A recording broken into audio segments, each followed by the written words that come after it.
American English Grammar Review with Bill Green 54.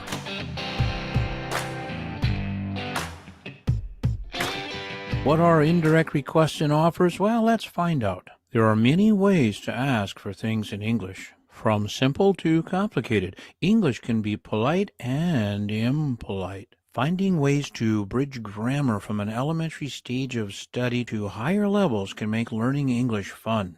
At the earliest stages of our language learning journey, we learn ways to easily communicate. At the higher levels, we learn how to articulate our thoughts in a more common and polite way. At the higher levels, we have many more methods of communication compared to the earliest stages. Indirect requests and offers are at the top of the list for politeness. Have fun with this topic. Ask your teacher for more information. Here are some indirect request present simple examples. I would like some coffee. This is an indirect request without the contraction. I'd like some coffee. This is an indirect request with the contraction. So listen again. I'd like some coffee. You could say, I'd like some coffee, please. This is an indirect request, again, with the contraction, I'd like. I would like to watch a movie. This is an indirect request without a contraction. Sometimes we don't use the contraction because we want to be a little more direct. So listen again. I would like to watch a movie. You see how I did that? I'd like to watch a movie. This is an indirect request with a contraction. And you'll notice my intonation stayed pretty much the same or level throughout all of my sentence. Here are some polite offers with present simple. Would you like some coffee? This is a polite offer at the table. You'll notice how my intonation did come up a little bit at the end of the sentence. Listen again. Would you like some coffee? You see, this is a question, but it's really more like an offer, and it's with would you like. Would you like more dessert? This is a polite offer at the table. Listen again. Would you like more dessert? You'll notice how my intonation did come up at the end of the sentence. This is a true question with would you like. Here are some polite offers for the future. Would you like to watch a movie tonight?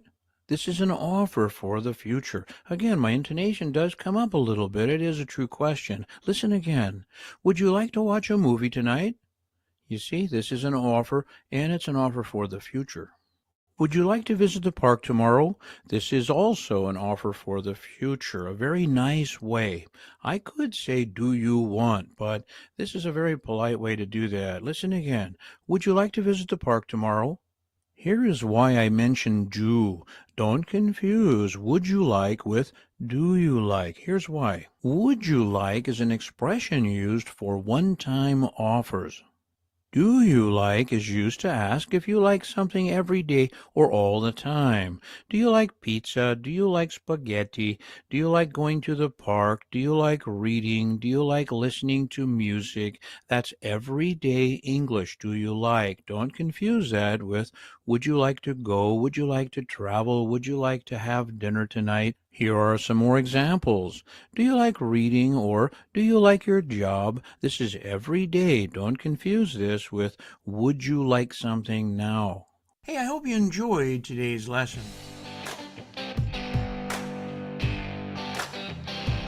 American English Grammar Review with Bill Green 54.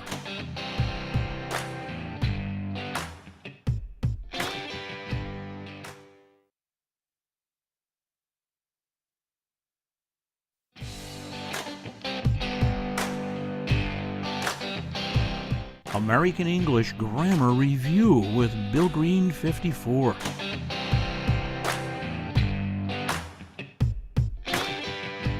Action verbs express a physical or mental action. Action verbs are also referred to as dynamic verbs.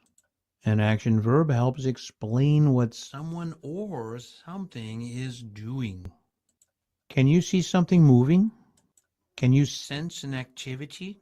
If you can see someone or something moving, it's an action. Why is this important? In English, there are many rules and exceptions. There's a big difference between different verb types and their use.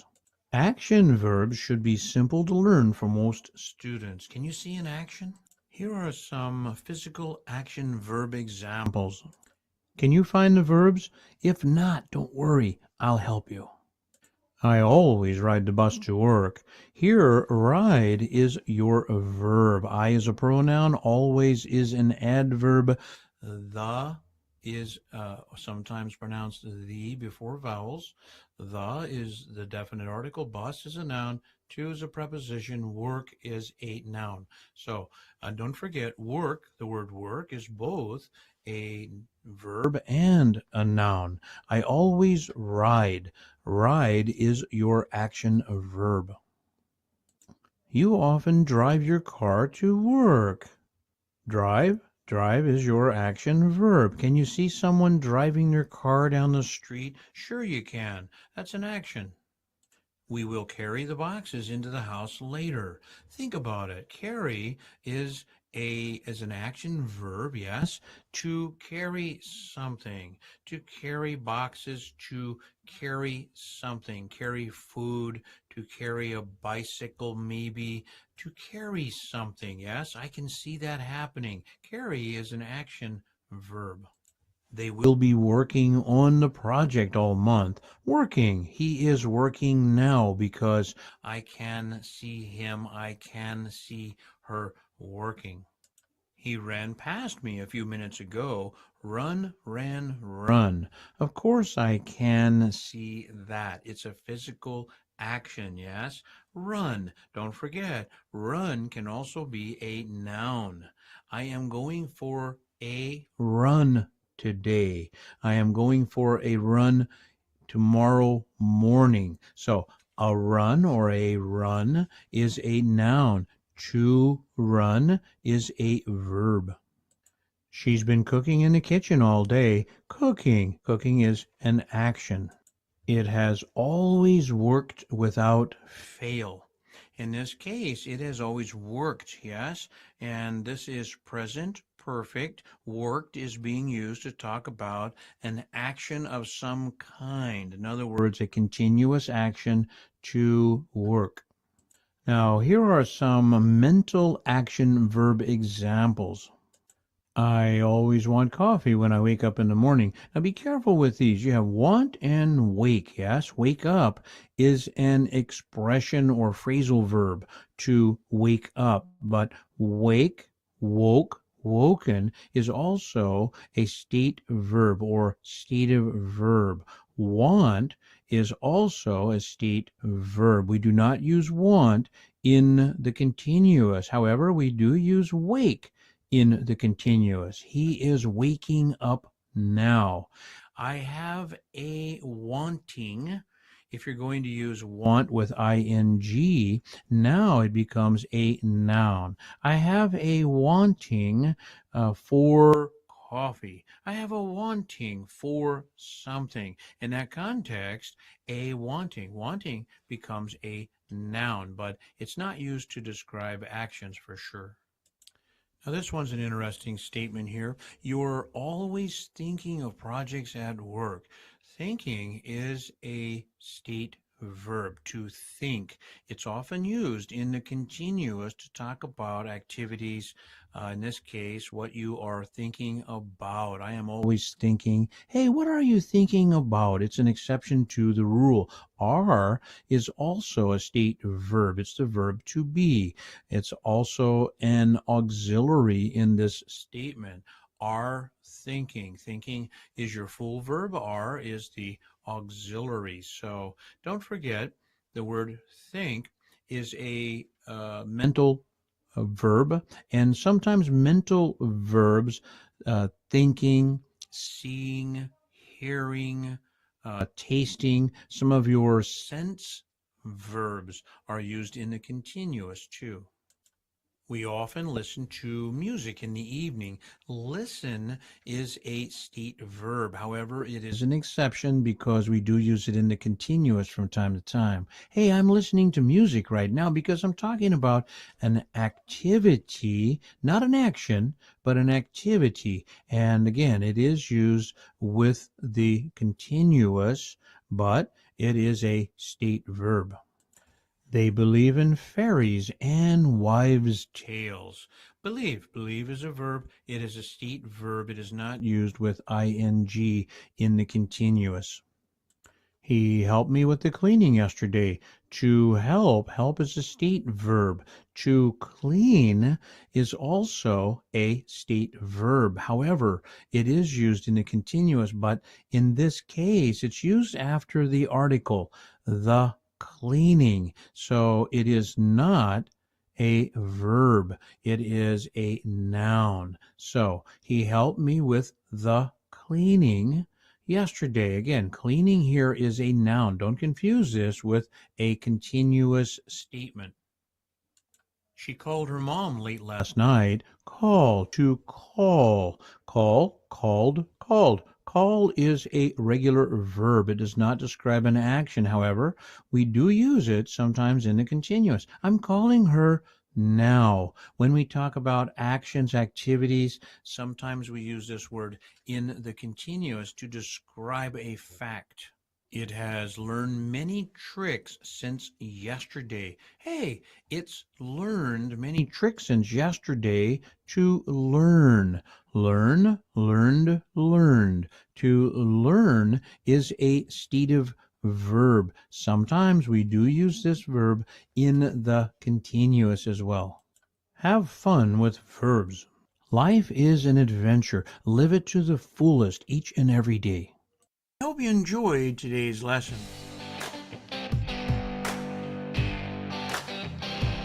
American English Grammar Review with Bill Green 54.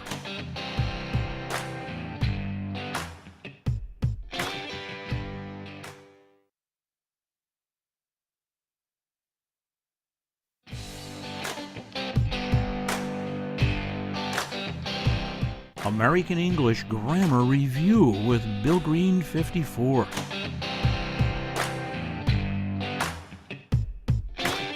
What are question tags? Hey, let's find out. Question tags are short questions at the end of a statement. They may or may not be a true question. There are several reasons why we might use question tags in everyday speech. Overall, we use question tags to encourage a response from another person. In other words, we just want to talk to somebody, maybe get their opinion, at least start a conversation. We use question tags to confirm something that is true or not true. In other words, we just want to know if our understanding of something is true or not true. Future speculation is another reason to use this type of grammar. We'll find out more in just a minute. Advanced speakers of English know this grammar well. In everyday dialogue, everyday conversation, using question tags is very common. We can also use question tags to imply an offer. This is another way to be very polite in the English language. Question tags are formed with an auxiliary verb or modal verb. Positive statements are followed by a negative tag, while negative statements are followed by a positive tag. This is a general rule to use when using question tags. If your statement with a question tag is a true question, then your intonation rises. If you know the answer or share your opinion, your intonation falls. In other words, it goes down, not up. And let's take a look at some confirmation question tag examples. You like pizza, don't you? I know you like pizza. A great answer might be, yes, I do, or I love pizza. How did you know that? You don't like pizza, do you? I know you don't like pizza because maybe there's a reason. Maybe you told me before, maybe a friend of yours told me that you don't really like pizza. Maybe you have a different diet. But in this case, hey, you don't like pizza, do you? Notice how my intonation comes down, not up. You're happy, aren't you? I know you're happy for some reason. Maybe something happened that maybe someone gave you something. A great answer might be, yes, I'm really happy today. Something like that. You aren't happy, are you? I know you're not happy. It's possible something happened. I know about it, and I just want to talk. I want to help you. I want to find out what happened, and maybe there's something I can do to help. Listen again to my intonation. You aren't happy, are you? You see how my intonation came down, not up. It's not a true question because I know something about you. She's been to Italy, hasn't she? Hey, I know she went to Italy, so maybe we want to talk about this. Maybe we want to talk about going to Italy. But the fact is that I know. Listen to the intonation again. Hey, she's been to Italy, hasn't she? She hasn't been to Italy, has she? I know she's never been to Italy. Maybe we want to invite her on our holiday. Maybe it's something we want to talk about. Listen to the intonation again. She hasn't been to Italy, has she? Maybe it's time to go, but the idea here is that we bring our intonation down because it's not a true question, just as a confirmation that we have knowledge of something. You can't drive a car, can you? I know you can't drive. Now, this could be maybe I'm in the car with someone and I want to just give my opinion because I know they can't drive. Maybe they don't drive carefully, something like that. But the idea is I have an opinion. I'm going to share it with you, and it's something that I know about. Listen to the intonation again. Hey, you can't drive a car, can you? You see how my intonation comes down, not up, because I'm only sharing my opinion. You can drive a car, can't you? Now I know that you can drive a car. Maybe I saw you drive, someone told me, but the idea is I'm just confirming something that I know about. So again, the intonation comes down. You can drive a car, can't you? This is the way that that would be pronounced with intonation coming down, not going up, because again, I know about you. Here are some future speculation question tag examples. You won't fail the exam, will you? I'm not sure you'll pass the exam this time. Notice how my intonation comes up. Listen again. You won't fail the exam, will you? You see how my intonation came up just a little bit because I'm not really sure and maybe I want to tell you something. The weather is going to be warm tomorrow, isn't it? I am not sure exactly. So here we're talking about the future, and it might be an invitation. It might be just a thought of mine, but the idea is that the intonation comes up because I'm really not sure. Listen again. Hey, the weather's going to be warm tomorrow, isn't it? You hear my intonation, how it came up, because I'm not exactly sure, but maybe I still have an opinion about something that I want to offer, but it's not something I know absolutely certain. You're going to work tonight, aren't you? I'm not so sure, you see, because maybe you were ill, maybe there was a problem at work, but the main idea is that the intonation comes up because I'm talking about the future, so I'm really not sure in this case. Listen again. Hey, you're going to work tonight, aren't you? You see, my intonation came up because I don't know for sure. The economy will improve, won't it? I'm not so sure, you see, because I don't have the answer. Again, this is about the future. I certainly hope that the economy will improve, but I really don't know, and I don't have a lot of confidence. So listen again. The economy will improve, won't it? Maybe I have an investment of some kind, but the idea is I really don't know about the future. So that's why my intonation is coming up because I don't know. Now, here's something interesting with question tags. This is all about making an offer. This is extremely polite. These are offer question tag examples. You'd like to eat out tonight, wouldn't you? It's an offer to go out. You see how polite that sounds? It is so polite. It's one of the most polite ways you can possibly ask a question. Here, let me do this again. Hey, you'd like to eat out tonight, wouldn't you? You see how nice that sounds? Because I am offering you an opportunity to go out for dinner somewhere. You'd like to watch a movie tonight, wouldn't you? This is a very, very nice way to make an offer to somebody. A great answer might be, yes, I would. Thank you very much for asking. You'd like to stay for dinner, wouldn't you? This is another offer, and this is a great way to make an offer to somebody. It's extremely polite. So listen again. You'd like to stay for dinner, wouldn't you?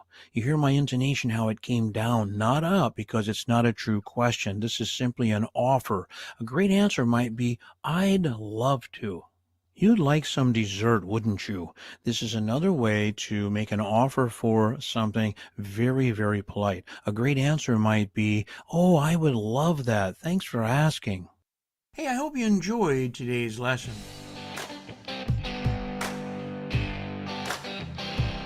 American English Grammar Review with Bill Green 54.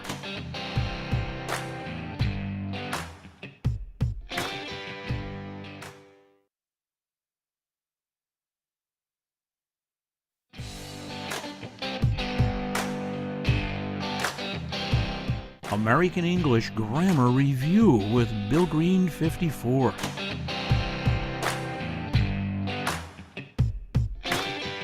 Auxiliary verbs are used to form tenses, moods, and voices of other verbs. The most used auxiliary verbs are be, do, have. These verbs are also used as full verbs.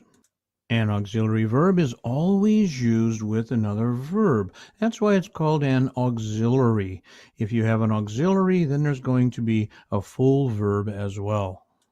Auxiliaries are used both in active and passive voice.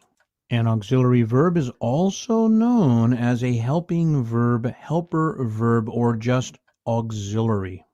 In other words, they help full verbs with tenses and facts. Auxiliaries help form questions as well as positive and negative statements. Here are some auxiliary verb examples. Can you find the auxiliary verbs? Now, this is an interesting one here because can is a modal auxiliary verb, and these are always used, modal auxiliary verbs are always used with another verb, right? Find, to find. Yes, find is your other verb. Can you find the auxiliary verbs? Can would be your auxiliary, and find would actually be your full verb. Am I reading a book at the moment? Yes, I am, or no, I'm not. Now, this particular grammar review is all about auxiliaries, isn't it? Am is your auxiliary. It helps with time. Reading is your full verb. Am I reading a book at the moment? I could say something like, was I reading? Will I be reading? You'll notice that reading is still the full verb. I've changed the auxiliary because of the tense, right? Yes, I am, or no, I'm not. Am, yes, I am. Am is a full verb because I did not use another verb in that statement. The same with the negative. No, I am not. Am is the verb to be. I am, you are, we are, they are, he, she, it is, etc. I am. In this answer, am is a full verb because there are no other verbs in that statement. Are you working now? Yes, I am, or no, I'm not. You'll notice in questions, questions are formed using an auxiliary and a full verb. In this case, are you working? This is a question in present continuous. The verb to be, am is are, was, were, been, yes. So are you working now? Are you seeing something? Are you doing something? Yes. The auxiliary is the question word, and then you have your full verb working. Yes, I am, or no, I am not. Am is a full verb, again, because there are no other verbs in those statements. Are we going to the zoo this weekend? Yes, we are, or no, we're not. Are is your question word. It's the verb to be. Again, it is an auxiliary. We use auxiliaries to form questions. So, are we going? Going is your full verb, and are is your auxiliary. Are they coming over for dinner tonight? Yes, they are, or no? Are is your question word, coming is your full verb, so that makes are your auxiliary. It's helping the word coming, yes? Yes, they are, or no. No is an adverb, but adverbs do stand alone in everyday colloquial speech. Yes or no are adverbs and used often to confirm a statement that's made in a sentence and more, maybe phrases, something like that. Is he arriving soon? Yes, he is. Or no, he's not. Is your auxiliary. Arriving is your full verb in the continuous. Yes is an adverb. He, pronoun is. Yes. So is your full verb. Am is are, your verb to be. Don't confuse a full verb with an auxiliary. We need auxiliaries when we form questions. Is she going to meet you later? Yes, she is, or no, she's not. Is your auxiliary. Going is your full verb. You'll notice my answer. Yes, she is, or no, she's not. Yes, she is. I really said the same thing two different ways. She is a sentence. Yes is an adverb. The adverb modified my sentence. I said the same thing twice. I could have simply said yes and stopped there. That might not be polite. Sometimes in English, we might use two different words, phrases, a sentence, an adverb, something to help us better understand what we're saying. So, yes, she is, or no, she isn't. Is it working now? Yes, it is, or no, it's not. Is again is the auxiliary, and working is your full verb.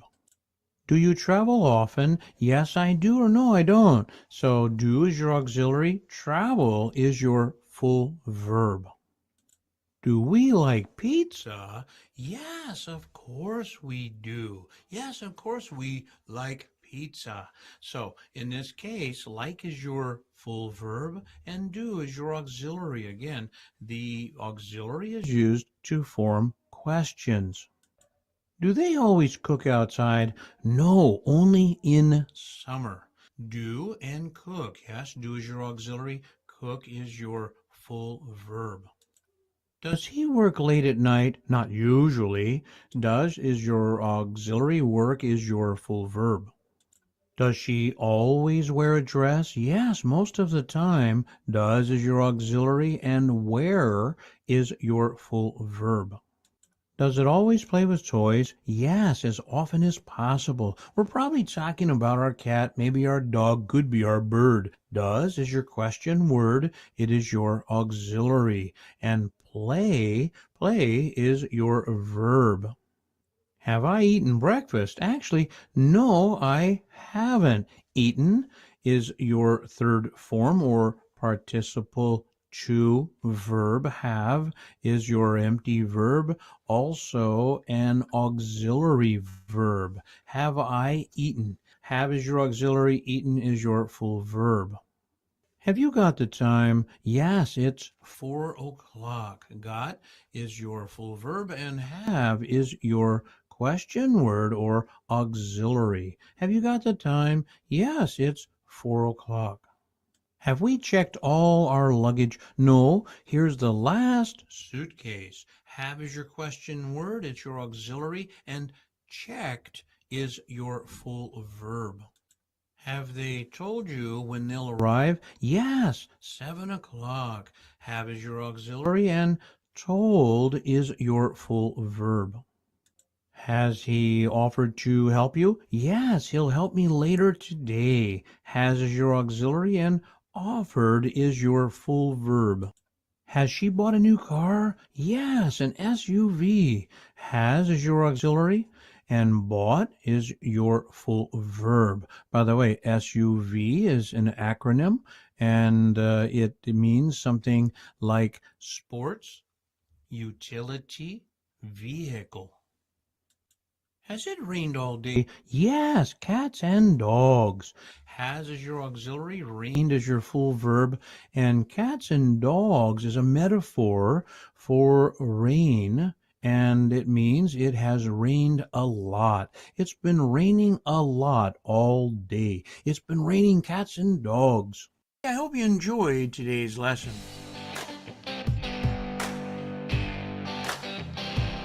American English Grammar Review with Bill Green 54.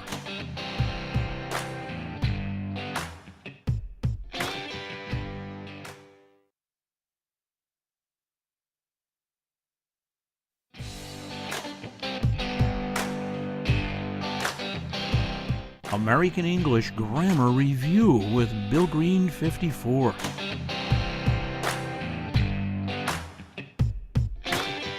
A quantifier is a word or phrase used before a noun or pronoun to refer to a quantity or amount of something. Quantifiers are used to give more information. We use these words and phrases with countable and uncountable nouns. With a quantifier, just about all nouns are countable in English. Simple quantifiers used with countable nouns include words like many, few, several, etc. Quantifiers used with both countable and uncountable nouns are all, enough, a lot of, some, any, and more. Partitives are words or phrases used to refer to part of something.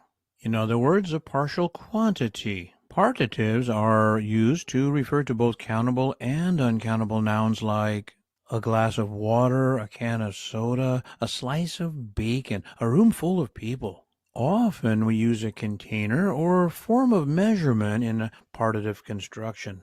This grammar review is a brief and partial explanation of quantifiers. Here are some partitive examples. I just bought a pound of sugar at the supermarket. A pound of, that is your partitive.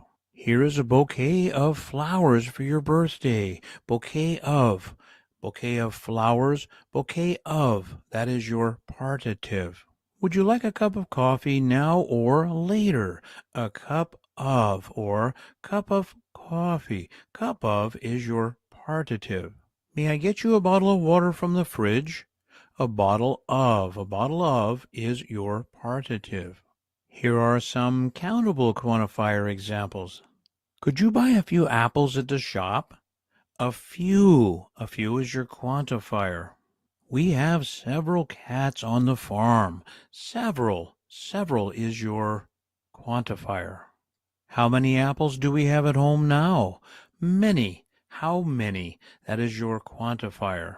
How many, how much. How much is used for uncountable. How many is countable. Here are some uncountable quantifier examples. Could I have just a little sugar for my coffee?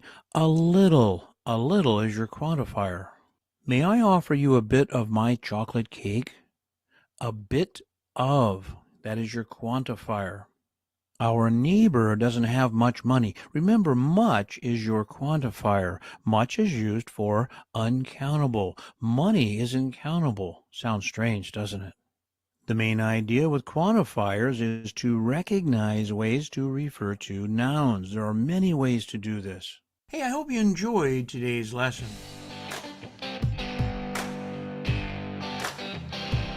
American English Grammar Review with Bill Green 54.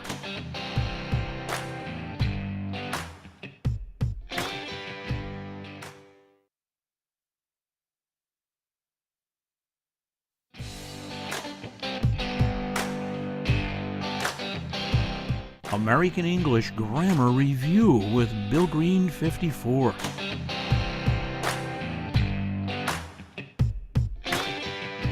A compound noun is a word created with two or more words. Compound nouns can be created different ways. Some compound nouns are two words put together. Many compound nouns have a hyphen between them or a space without anything. Compound nouns are words put together to form another word. Compound nouns are used in everyday English. There are no simple rules to follow with compound nouns. Many compound nouns are created with a noun and other parts of English too. Verbs, adverbs, and adjectives are all used to create compound nouns. Here are a variety of examples. I slept all day in my bedroom after that late night party. This is a noun plus a noun, the word bedroom. A bed, a room. We've put those two words together to form a new word. You rode your motorcycle all the way to New York. This is two nouns put together, motor and cycle. Both of those words put together, now we formed a new word. This is a noun plus a noun, motor plus cycle. We watched a bluebird build a nest. This is a noun plus a noun, blue and bird. The word blue can be used many ways in English. It's an adjective, it's a noun, and it's also a verb. They were all wet because of the rainfall. Here's a noun plus a verb. Rain is a noun. To fall is a verb. Now we've made a compound noun, rainfall. He got a haircut for his job interview. This is a noun and a verb. Your hair and to cut. So here we have a noun and a verb. We've created a new noun. It's a compound noun, the word haircut. She just bought a new washing machine. Wash, to wash, is a verb. And when we had ing in this case, now we've created a gerund. Washing, that is now a gerund or a noun. And now we've taken the word machine, we've put them together to form a new compound noun. Washing machine. It jumped in the swimming pool to cool off. Here we've taken the word to swim, yes? Swim as a verb, we've added ing. Now it is a noun or a gerund, yes? The word pool, in this case, is a noun. I need to tell you both of these words are used other ways in the English language. I climbed up to the lookout tower to find you. Here we have a verb and an adverb. To look and out. Out is also a preposition, but remember, adverbs modify. So when we use a preposition that modifies another word, now it becomes an adverb. Lookout tower. You know, the biggest drawback is the weather. Here we have to draw, a verb, and back is an adverb. Once again, back can also be a preposition. But when a preposition modifies another word, now it becomes an adverb. Draw back. We saw the onlooker observe the parade yesterday. Here is an adverb and a noun. Onlooker. To look is a verb. Looker, a looker, is a noun. And when we take the word on and modify another word, now it becomes an adverb. Onlooker is the compound noun. They watched as the bystander witnessed the event. Now, in this case, by, once again, it is also a preposition because it modifies another word, stand. Now it becomes an adverb. Bystander is your compound noun. He picked up the dry cleaning last night. Now here is the word dry. It's an adjective, and we have a verb, to clean. We've taken the word clean and we've added ing. Now it becomes a noun. Dry is an adjective. You'll notice there is a hyphen between these words. Dry cleaning. This would be the correct way to spell the word dry cleaning as a compound noun. She grows vegetables in her greenhouse. Greenhouse is a compound noun. The word green is an adjective. The word house is a noun. Put together, they form a new word, a compound noun. The word greenhouse.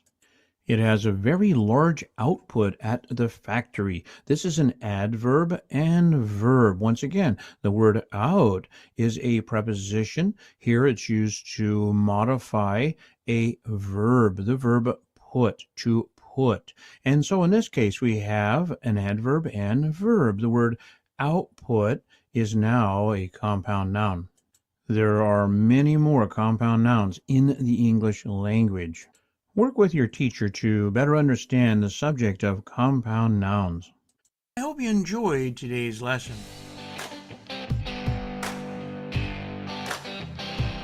American English Grammar Review with Bill Green 54.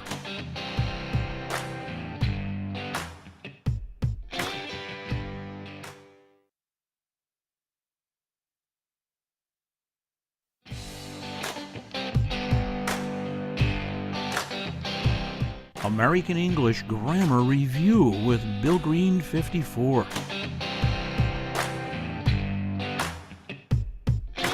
What are arbitrary collocations? Actually, there's no such term in English grammar. I actually made this term up, and you'll see why in a minute. Break these two words down, and now there's something very important to learn before studying prepositions.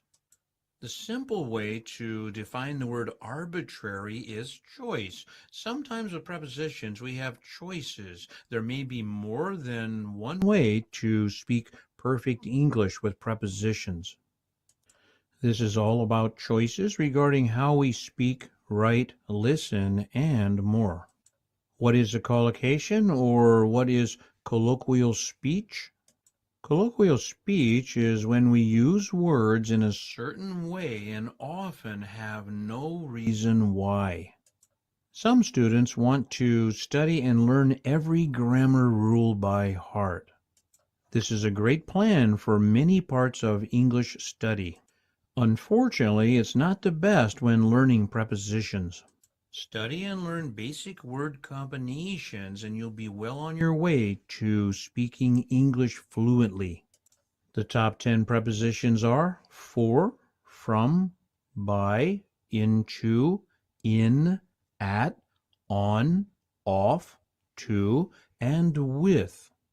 To fully understand prepositions and their usage, there are over 70 rules to learn. Now you can see why it's important to study some of the basic preposition rules and not every single one. 3 of my favorite prepositions are at, on, in. Start with the physical attributes of these prepositions to better understand them. Here are a few simple rules to remember. At is commonly used with specific places, at the park, at the bank, at my friend's house. Sometimes we use at for exact locations within another place. On is commonly used when two things touch.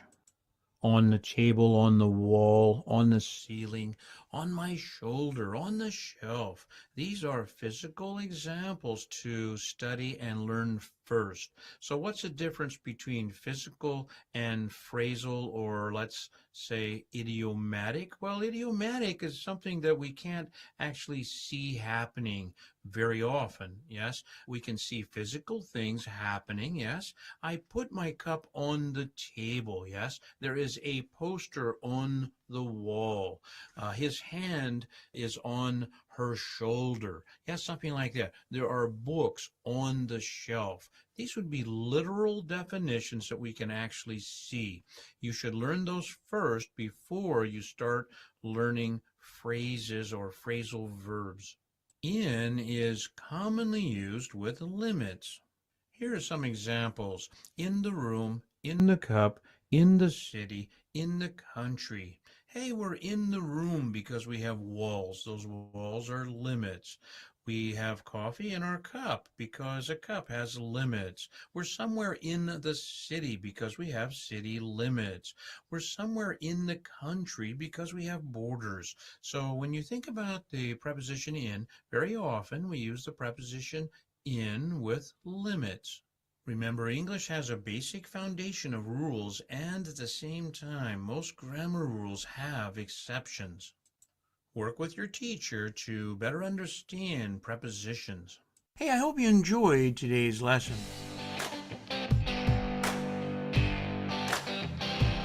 American English Grammar Review with Bill Green 54.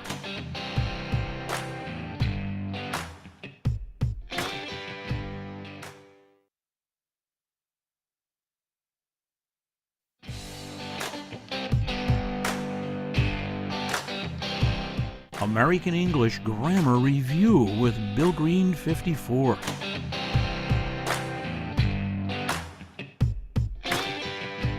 Reflexive pronouns are words that refer back to the subject of a sentence or clause. These words end in either self, as in the singular form, or selves, as in the plural form. There are 8 reflexive pronouns. They are myself, yourself, himself, herself, itself, ourselves, yourselves, and themselves. Like all words in English, words are just words until they're given a special job. For this grammar review, I did not include oneself.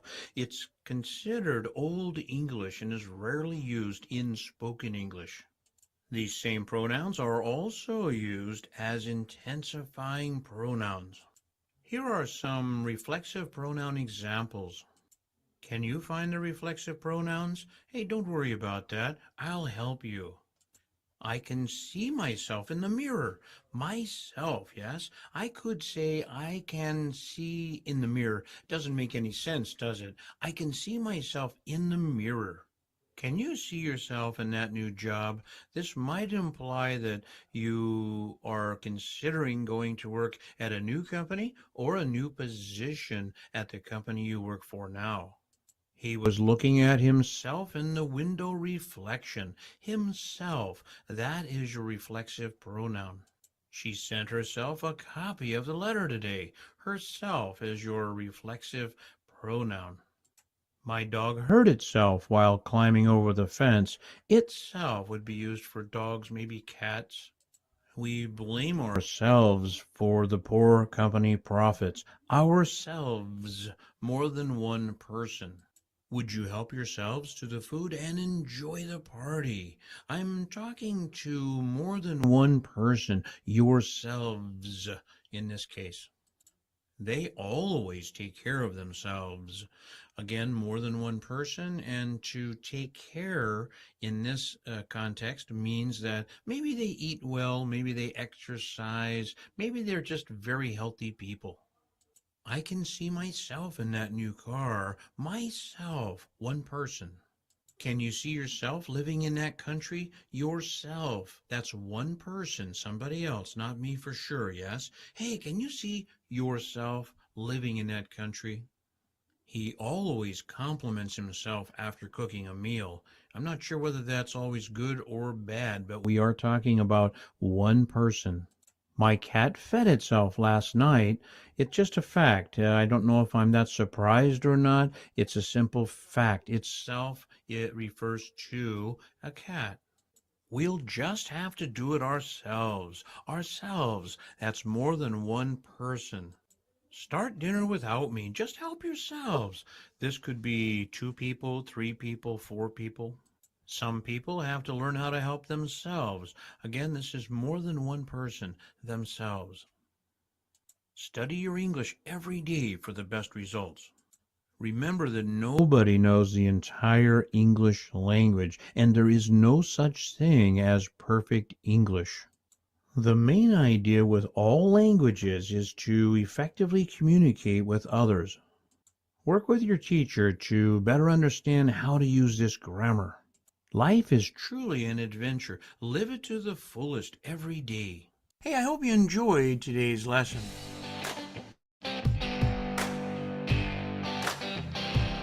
American English Grammar Review with Bill Green 54.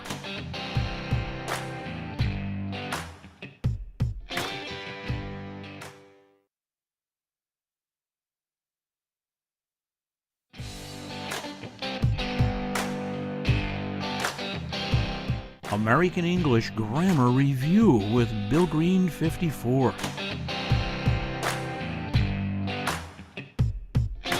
Modal auxiliary verbs are used to express manners, politeness, ability, possibility, permission, or obligation. A modal verb is always used in conjunction with at least one other verb. In other words, modal verbs are always used with another verb. A modal verb never stands alone in perfect English. The modal verbs are can, could, will, would, shall, should, may, might, must, and ought. There are more modal verbs used less commonly in today's English. For this grammar review, I'm going to focus in on the modal verbs that I previously mentioned. Have to, want to, need to are also considered modal verbs. That first one, have to. Don't pronounce it like that. The proper pronunciation sounds like it has an F sound in it. Have to. I have to go. I have to work. I have to meet somebody. So don't forget, it's not have, it's have. So the previous examples I just mentioned, have to, want to, need to, are used just the same way as modal verbs. There are very specific uses of each one of these examples. Here are some modal auxiliary verb examples. You'll notice once again that modal verbs are always used with another verb. That's why they're actually called modal auxiliaries, because they are always an auxiliary verb in perfect English. In formal English, slang, different phrases, idioms, metaphors, there are no real rules. So in this case, though, everyday English, don't forget, modal auxiliary verbs are always used with another verb. Here's a question. Can we go now? An answer might be yes, we can, or no, we cannot, or no, we can't. Remember that the modal auxiliary verb can is often used to express ability. Can you ride a bike? Can you run? Can you sing? Can you dance? So can is very direct. And again, it's used to often talk about abilities. Could you give me a ride tomorrow? Yes, I can, or no, I cannot, or I can't. Now, could, can, and could are like brother and sister. Can is a little more direct. Could is used less directly, and could is also used for the past, the present, and the future. Can be used for the past, present, and future also in different ways. Could is a little more polite, can is a little more direct. Could may not have a very important emphasis.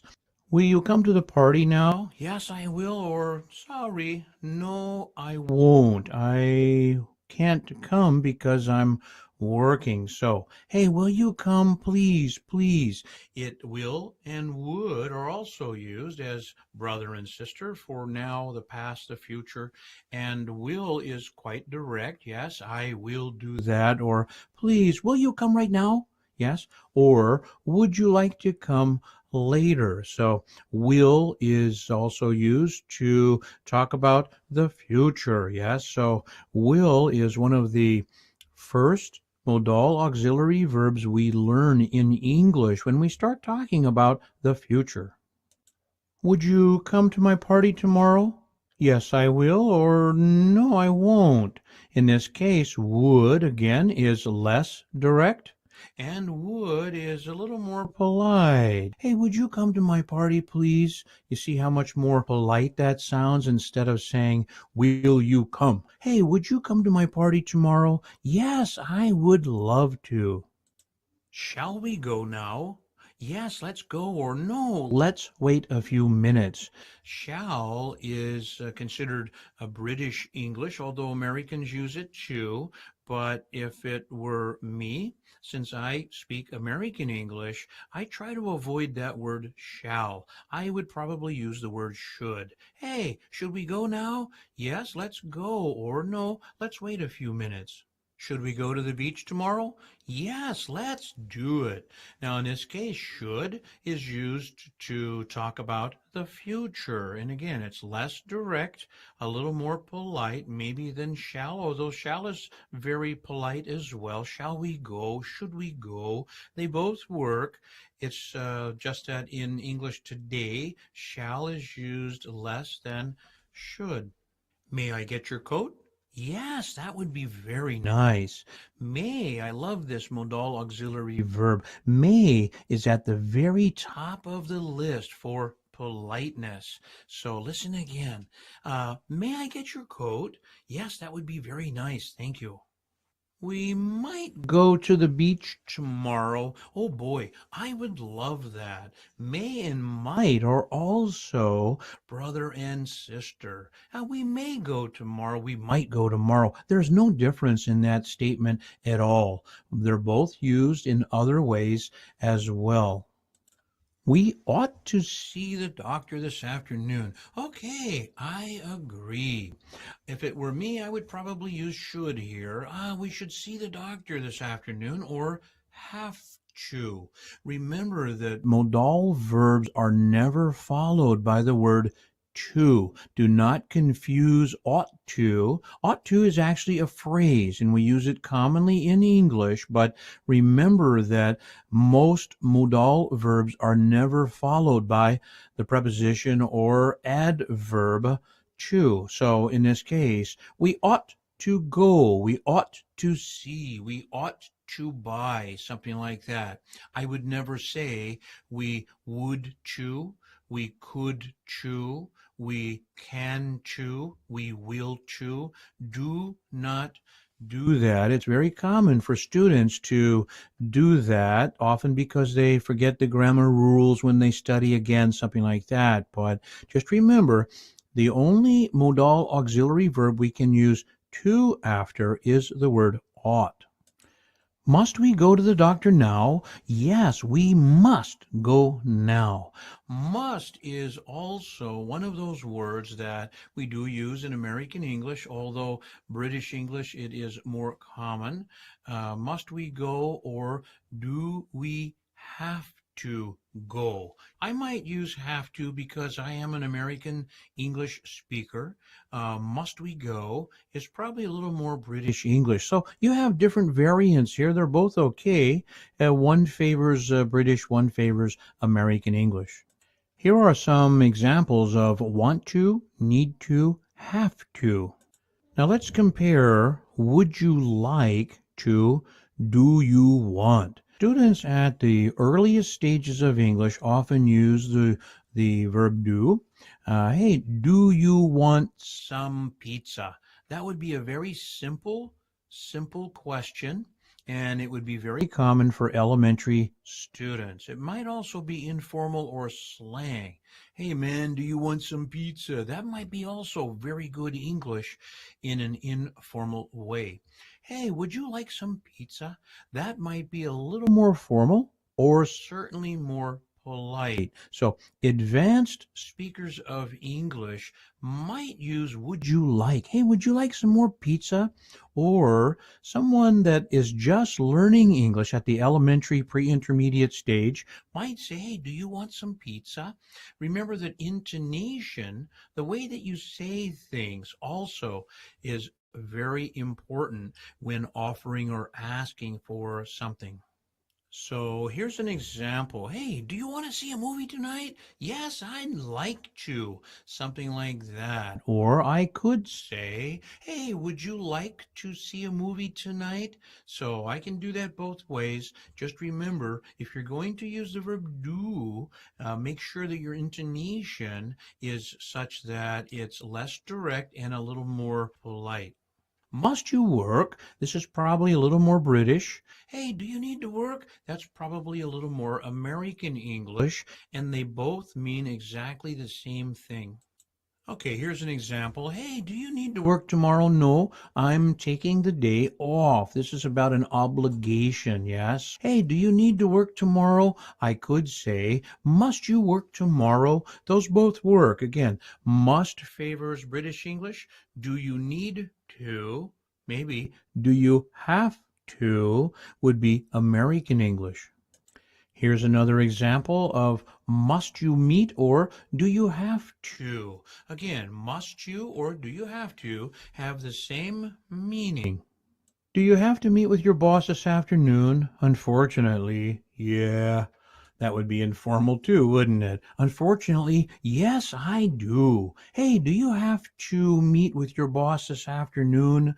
I could ask the question with do you have to or hey, must you? Must you meet with your boss? Again, do you have to is American, must is more British. Have fun with modal auxiliary verbs. Just remember that intonation is also very important when making offers or in agreement. When you're using modal verbs, please just remember that intonation plays a very important role in the way that you communicate with others. I hope you enjoyed today's lesson.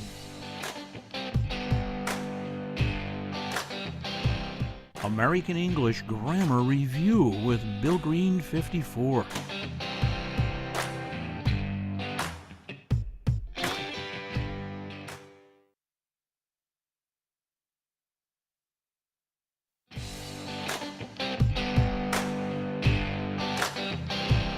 American English Grammar Review with Bill Green 54.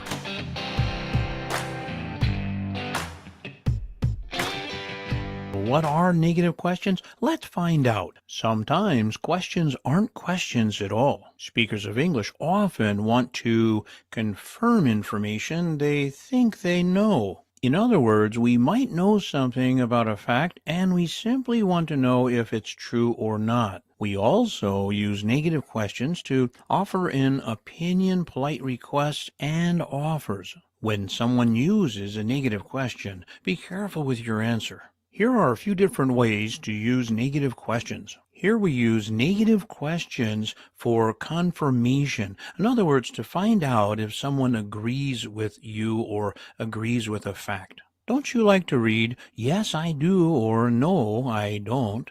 This is a great way to ask a question if I already think I know the answer. Didn't you visit the doctor yesterday? Yes, I did, or no, I didn't. In this case, again, I might know, I might have an idea that you went to the doctor. Maybe I saw you, maybe someone told me, maybe you told me you were going, and I just wanted to confirm the fact that you did go to the doctor. Aren't you going to work today? Yes, I am, or no, I'm not. This might be where someone has told you they're going to work. Maybe they're late. Maybe it's time to leave, get dressed, get ready for work, get on the bus, something like that. Weren't you at the party last night? Yes, I was, or no, I wasn't. Maybe I saw you there. Maybe I wanted to ask if you had gone to the party last night. Hasn't the postman arrived yet? Yes, he has, or no, he hasn't. Maybe he normally comes about 10 o'clock in the morning, and it's now 11 o'clock. I want to confirm that maybe you know that the postman has delivered the mail or has arrived already. Haven't you eaten breakfast yet? Yes, I have, or no, I haven't. Maybe you normally eat about 9 o'clock, and I have noticed that you haven't eaten yet. Here we offer our opinion with negative questions. Wouldn't it be nice if we had a new car? Yes, it would be. Or no, it wouldn't. Maybe I think I want to buy a new, maybe I want to buy a new car. Maybe there's a reason that I'm mentioning this. Maybe we've talked about it before. So, hey, wouldn't it be nice if we had a new car? Yes, it would. Wow, wouldn't that be cool? Wouldn't it be great if you could drive a car? Yes, it would. No, it wouldn't. This could be an opinion or maybe an invitation for you to learn how to drive a car. Here are some polite requests with negative questions. Another very, very polite way to ask for something. Why don't you have dinner with us tonight? I'd love that. What a great way to ask someone to have dinner with you. Again, this is a negative question. Listen again. Hey, why don't you have dinner with us tonight? Notice my intonation doesn't come up. My intonation stays the same. Why don't you join us at the beach house? I'd love to. Again, an open invitation with a negative question. Listen again. Why don't you join us at the beach house? You'll notice my intonation didn't come up because this is an offer. It's an invitation. Here are some offers with negative questions. Wouldn't you like another cup of tea? I would like that. Thank you so much. Again, this is another very polite way to make an offer, to offer someone a cup of tea. This is truly advanced English. Listen again. Wouldn't you like another cup of tea? You hear how I said that? So this is a very polite way with the word would. We often use the word would with requests and offers. Wouldn't you like another slice of pizza? Yes, I'll have another. This is another way to offer something to somebody, and it's very, very polite with a negative statement and the word would. Remember that a negative question isn't a question at all. We use it many different ways in the English language. When someone uses a negative question, simply answer with the truth. Answer how you feel. Yes, I would. No, I wouldn't. Yes, I do. No, I don't. You might use a simple yes or no with a follow-up statement. Remember that the words yes or no are simply adverbs, so we often say the same thing twice in the English language. Yes, I would, or I could say I would. I wouldn't, but we often use yes or no first because we want to reaffirm, or maybe it's about conversation, maybe it's just the way we're thinking, but most speakers of English will use yes or no before they make some kind of statement. Hey, I hope you enjoyed today's lesson.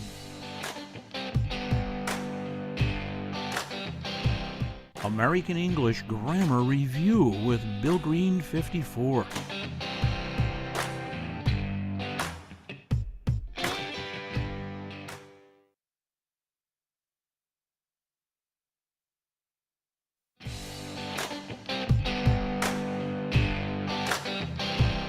American English Grammar Review with Bill Green 54.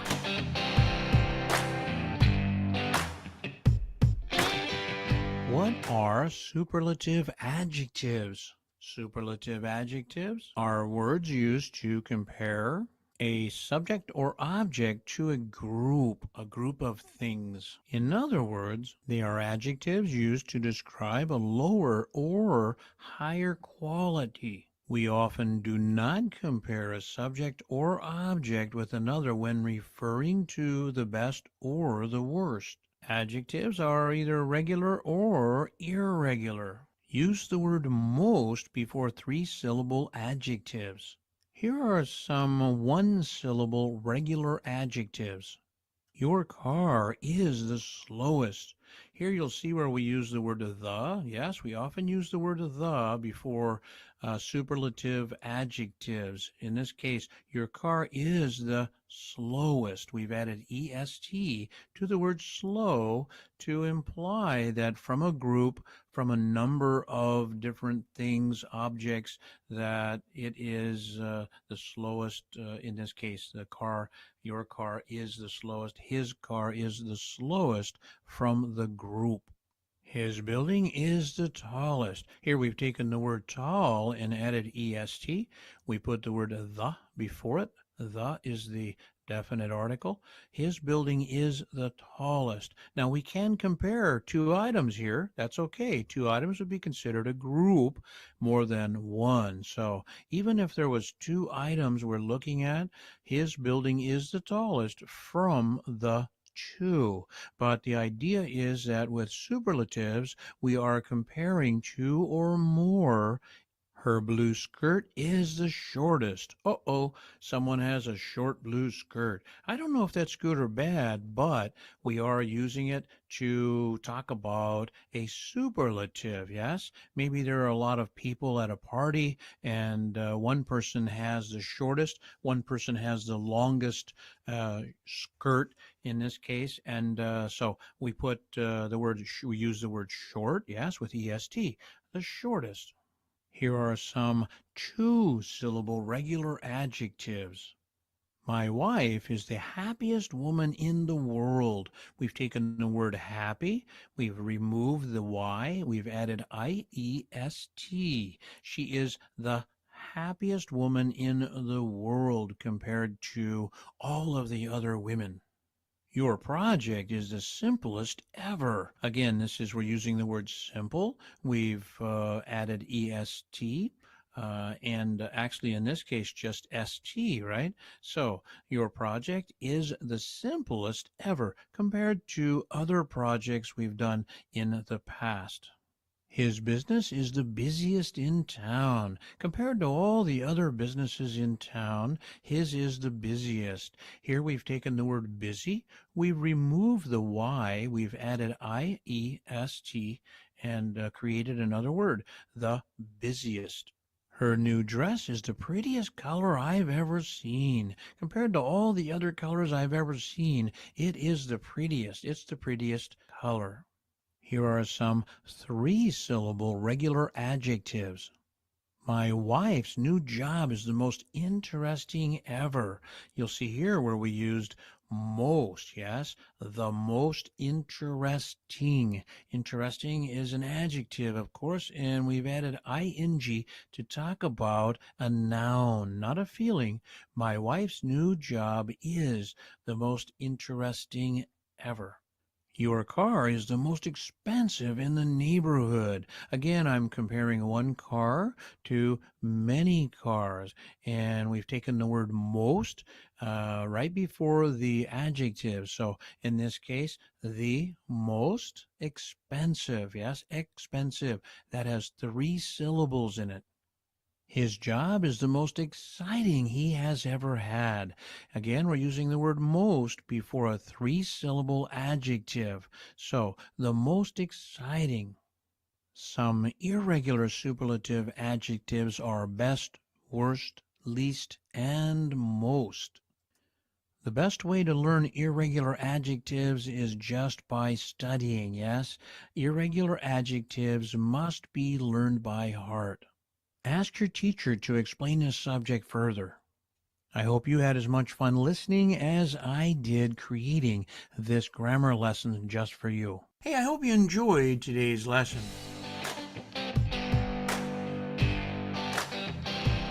American English Grammar Review with Bill Green 54.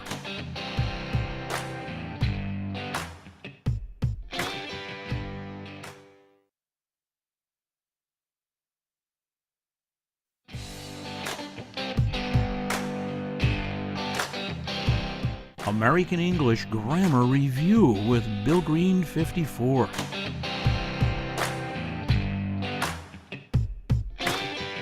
What are time prepositions?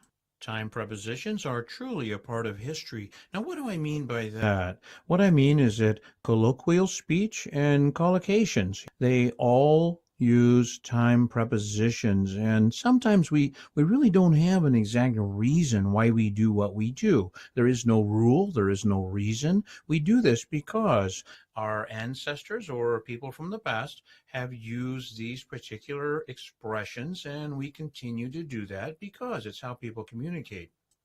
Time prepositions are part of everyday speech used in combination with other words. While there may be definite rules for time, it's better to learn time expressions by heart. Study the most common uses and examples first. In other words, don't try and learn all of the prepositions, all of the time prepositions in one day. Start with the ones that are the most common and then go from there. Common time prepositions are on, in, at, since, for, ago, before, to, past, till, until, and by. Here's a preposition on Monday, on Tuesdays, on Wednesday, on weekends, etc. I want to point out something simple here. On Monday refers to next Monday. It might be the past as well. Hey, we met last Monday, or we met on Monday. Now, let's meet on Monday. That would be next Monday. But if I said, let's meet on Mondays. From now on, it means every Monday. Hey, we always meet on Tuesdays. Once a week, we always meet on Tuesdays. Or one day, hey, let's meet on Tuesday. Without the S, yes, would be one time. Here's a preposition in January, in summer, in the morning, in 2017, in an hour. Sometimes the general rules do apply. In other words, in is often used with limits. So sometime in January, because before January we have December, after January we have February. In summer, well, it's because before summer we have spring, and after summer we have autumn, that's British English, or we have fall, which is American English.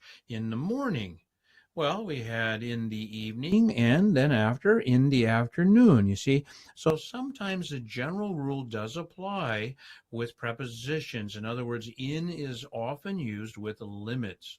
The preposition at is used many ways, but often very specific. At night, at the weekend, at half past, at 3 p.m. While the term at night is both British and American, at the weekend is British English. On the weekend would be American English. But again, you'll notice here at is very specific to a certain time. The preposition since is used many ways. Since 1972, since the party, since that time, since yesterday. Since is used here to generally imply that something happened or started, began many years ago or minutes ago, and still continues until the moment of speech. Since is commonly used with present perfect tenses as well. The preposition for is used so many different ways. It's also an adverb as well.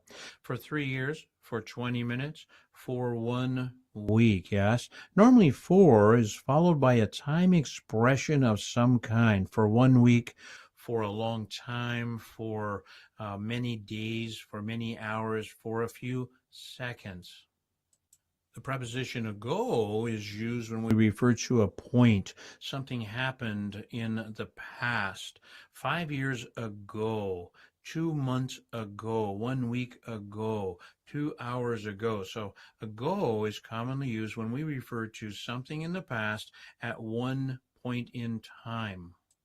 The preposition before January, before we met, before last year. Before is an interesting preposition. It can be used other ways too. Before January, I did that. Hey, what did you do before January? Where did you live before January? So we're using this time preposition to talk about something that happened before something else. The preposition to is used quite commonly in the English language. 15 minutes to 5, 10 minutes to the hour. Now, I can use other prepositions here as well. Maybe the preposition before, 15 minutes before 5, 10 minutes before the hour. I can do that because you understand. If I want to speak perfect English, which in my opinion there really isn't anything such as perfect English, then it might be better to use a term or a preposition in this case that more people use commonly. The preposition past is used in a number of different ways and often compared to the word after. The word after is a preposition. It's an adverb, and it's also an adjective. So we use the word after many different ways. In this context here, 5 minutes past the hour. I could also use after, 5 minutes after the hour, 10 minutes past 5, or 10 minutes after 5. Here's a preposition till. From Tuesday till Friday. From August till October. The word till is actually short for the word until. In spoken everyday English, we often use the word till instead of until. It sounds more natural. So we can use that a number of different ways. And the word until is a conjunction and a preposition. The preposition until, from 8 until 5, from Wednesday until Saturday. You see how I can change this with the word till. From 8 till 5, from Wednesday till Saturday. Sometimes we do that in English, not thinking about the exact or perfect grammar. Here's the preposition by. By tomorrow, by Monday, by 2 o'clock, by 5 today. This is a very simple preposition, and these are all commonly used phrases for time. I'll meet you by tomorrow. Hey, let's meet by Monday. Well, by 2 o'clock, I will have finished that project. Hey, by 5 o'clock, we will have finished that project today. Hey, I hope you enjoyed today's lesson.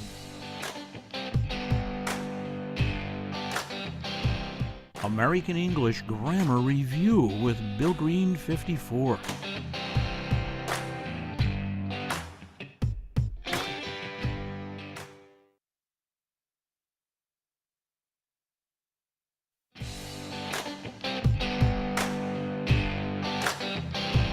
American English Grammar Review with Bill Green 54.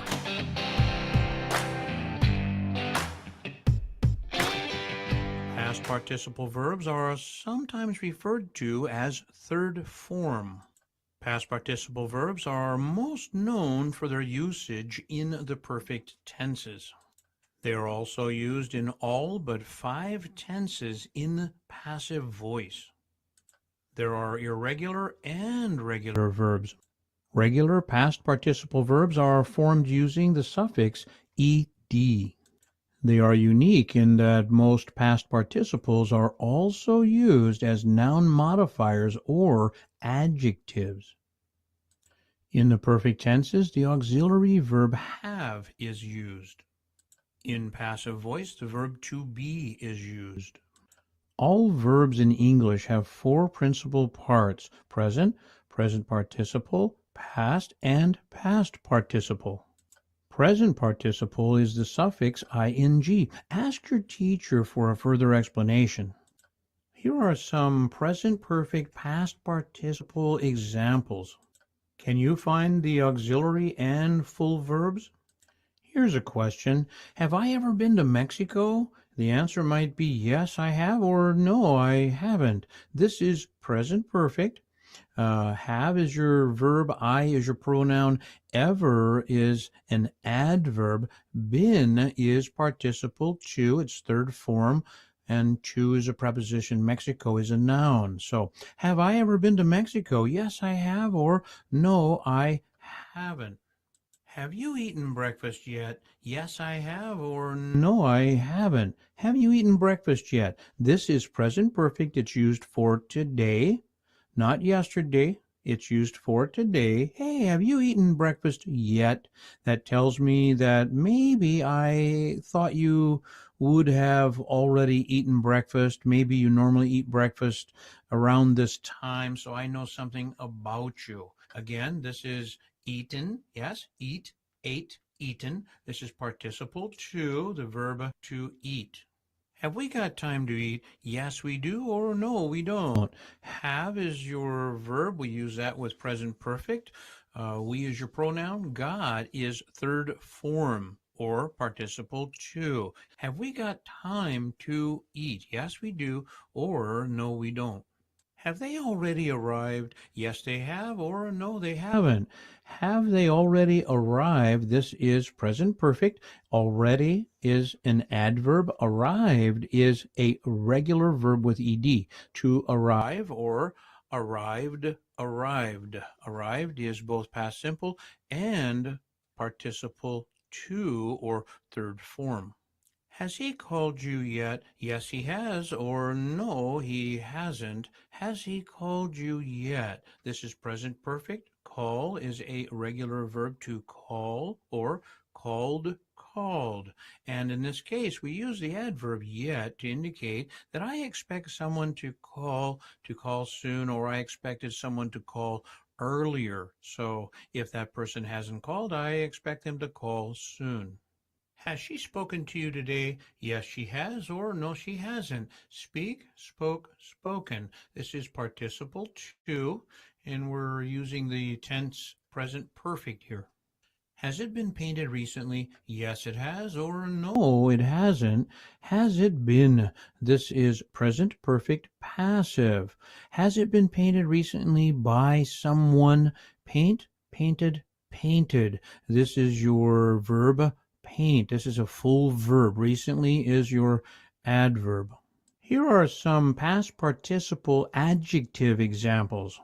The company I work for is satisfied with my work. To satisfy is a verb. So satisfy, satisfied, past simple, satisfied, past participle. Here we're using past participle, a verb, as an adjective or noun modifier. It is a satisfied company. He was disgusted by the ongoing investigation. Someone was disgusted, a disgusted person. This is participle two or third form, disgust, disgusted, disgusted. I'm interested in basketball and football. It's how I feel.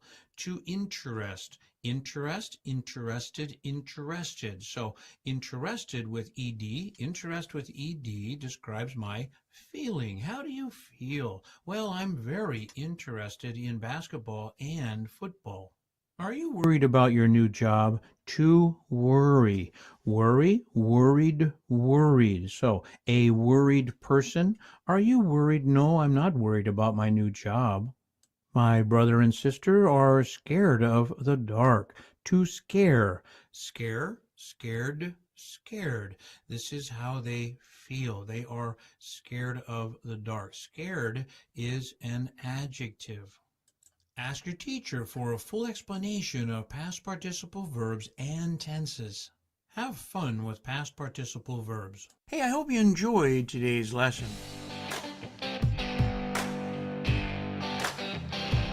American English Grammar Review with Bill Green 54.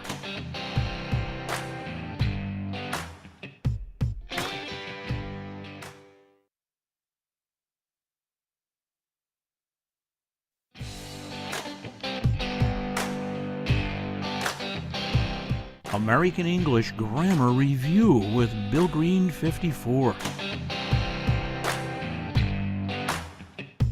A noun is people, place, thing, idea. Concrete nouns are directly connected with the five senses. Think about it. Can I touch it?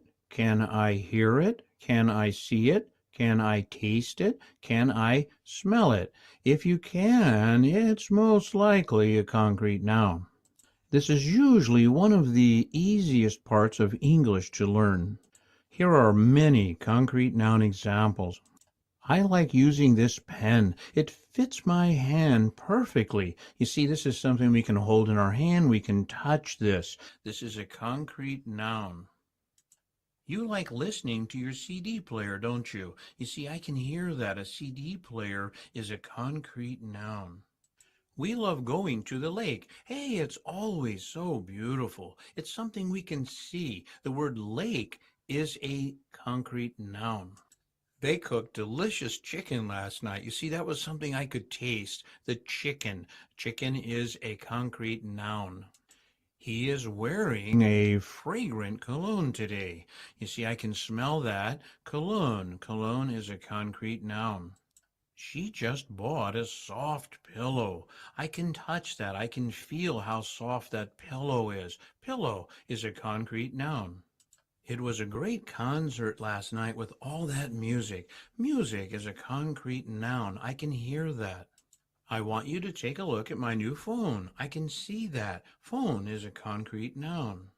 You should really try this spaghetti. It's delicious. You see, spaghetti. Spaghetti I can taste. It's a concrete noun. We love the freshness of the sea. You see, the sea Large body of water, yes, is something that I can smell. We love the freshness of the sea. A sea is a concrete noun. They bought fabric made of silk. I can touch the fabric. You see, fabric is a concrete noun. He listened to the rain all night. Rain is a concrete noun. I could hear that. She saw a large plane fly overhead. I could see that. I could see a plane. Plane is a concrete noun. It likes the special food I bought for it. Taste. It refers to maybe your dog, maybe your cat. It likes the special food. Food is a concrete noun. I think someone is baking fish. I can smell that. Fish is a concrete noun. You know, I like resting on this comfortable sofa.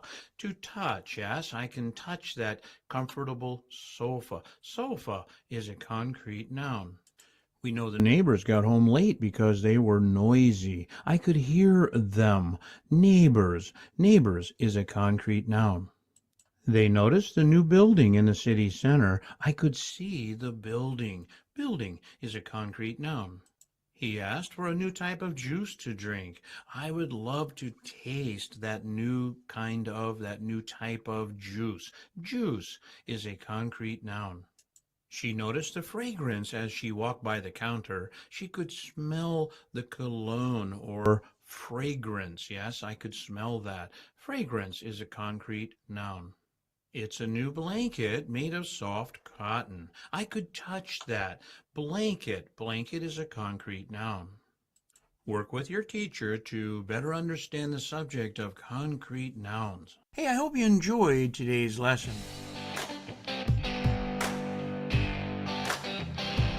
American English Grammar Review with Bill Green 54.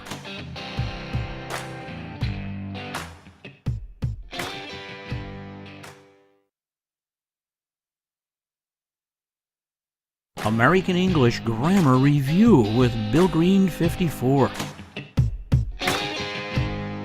A phrasal verb is a verb that is made up of a main verb together with an adverb or a preposition or both. A verb helps with actions, states, and feelings.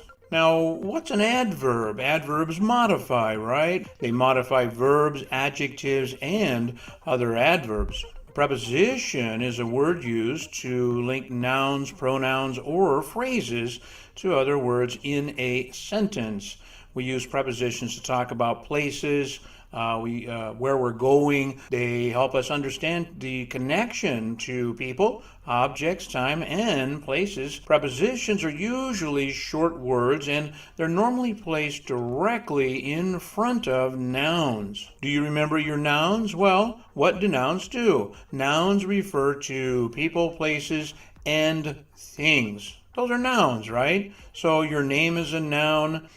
Places where you live, your home, that's a noun, and things. Everything you see around you is a thing. A phrasal verb is a combination of 2 or 3 words from different parts of English. Hey, that's easy, right? Remember that all sentences in English must have a verb. However, there is something else you need to know. A phrase is not a sentence because it's not a complete idea with a subject, verb, and a predicate. In addition to common vocabulary, everyday phrases are one of the most important parts of the English language. Phrasal verbs are used often by native English speakers instead of a single common English word. It's very natural to use phrasal verbs because it's more common when people are simply just communicating. Some of the most common phrasal verbs have an obvious literal meaning that's easy to understand. Sometimes we use phrases because it is more common than the actual literal word itself. Idiomatic phrasal verbs mean something completely different than the words used in literal phrases. Because their meanings are idiomatic, there's no logical pattern or formula for learning them. Hey, here's one idea for you. If you cannot see something happening, it's most likely an idiomatic phrase. Many phrasal verbs can be literal and idiomatic. Again, if you can see it happening, it's most likely literal.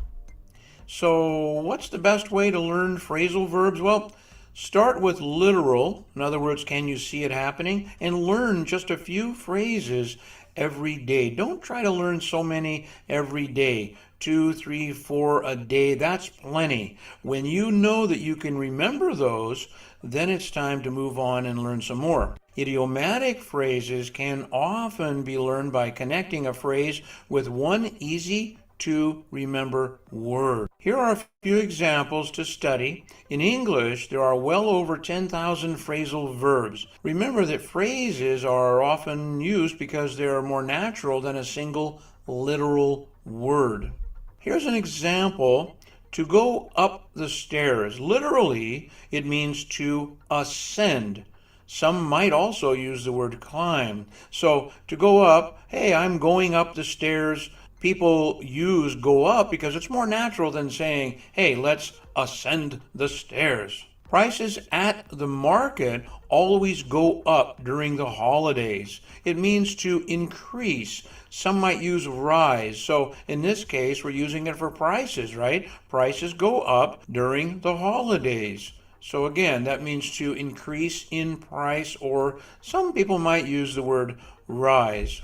I'll go down the stairs for breakfast soon. Literally, it means to descend. In other words, I am going to descend the stairs. You see why we don't use literal words more than phrases? Because it doesn't sound very natural, does it? Some might use come down. So the difference there is I'll go down the stairs now. If we're going to do that, it's because I'm probably talking to somebody upstairs.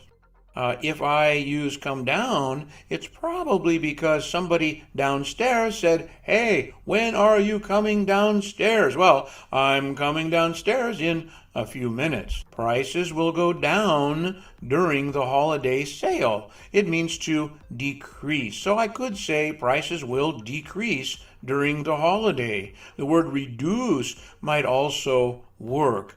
Reduce is often connected more so with money than the word decrease. The words reduce and decrease are synonyms. Often one word is better and more common to use. Hey, I hope you enjoyed today's lesson. American English Grammar Review with Bill Green 54.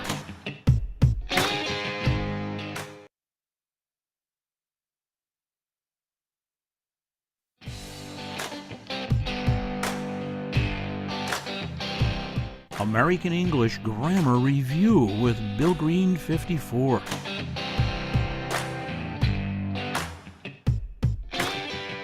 What's a proper noun? A proper noun is a word used to refer to one specific person, place, thing, idea. Proper nouns are used the same way as common nouns, but are always capitalized. This is true when placed at the beginning of a sentence or within a sentence. Name brands, days of the week, months of the year, towns, cities, counties, states, streets, countries are always capitalized. Your first, middle, and last name is always capitalized. Although all sentences must begin with a capitalized word, it may or may not be a proper noun. Here are some proper noun examples. I love reading Ernest Hemingway novels. You'll see that I is the very first letter. It's a pronoun. It's the first letter in the sentence. Therefore, it's capitalized. And Ernest Hemingway is someone's name. So it's a capital E and capital H. You should ask Mr. Jones to answer all of your questions. Y is capitalized simply because it's the first word in the sentence. Mr. and Jones are proper nouns. We are meeting Sally and Bob for dinner tonight. We, the W, the first word in the sentence, is capitalized. Sally and Bob are both proper nouns. They are visiting San Francisco. San Francisco, capitalized letters because that's a proper noun. It's the name of a city. They, the T is capitalized because it's the first word in the sentence. He lives in an interesting city, but New York is so expensive. New York is a city, and N and Y are capital letters because it's a proper noun. She works for a company in London. London is a proper noun. It has a capital letter. It's made by a company called Microsoft. Microsoft, a company name. The M is capitalized because Microsoft is a proper noun. I've driven a Volkswagen for many years. Volkswagen is the name of a company and they sell cars. It's a proper noun. That's why it has a capital V. You drink too much Coca-Cola. Coca-Cola. These are capital letters because this is a proper noun. We rarely eat out at McDonald's in town. McDonald's. Again, this is a proper noun because it's the name of a company. They really enjoyed visiting the Central Park Zoo. Central Park Zoo. This is a proper noun. He visited the Empire State Building in New York. Empire State Building, that's a proper noun. New York is a proper noun. She will visit a new city in California this year. California is the name of a state. It looks like she's going to relax in Morro Bay soon. Morro Bay is the name of a city located in California, USA. Work with your teacher to better understand the subject of proper nouns. Study English every day. Daily progress is the key to learning and speaking great English. I hope you enjoyed today's lesson.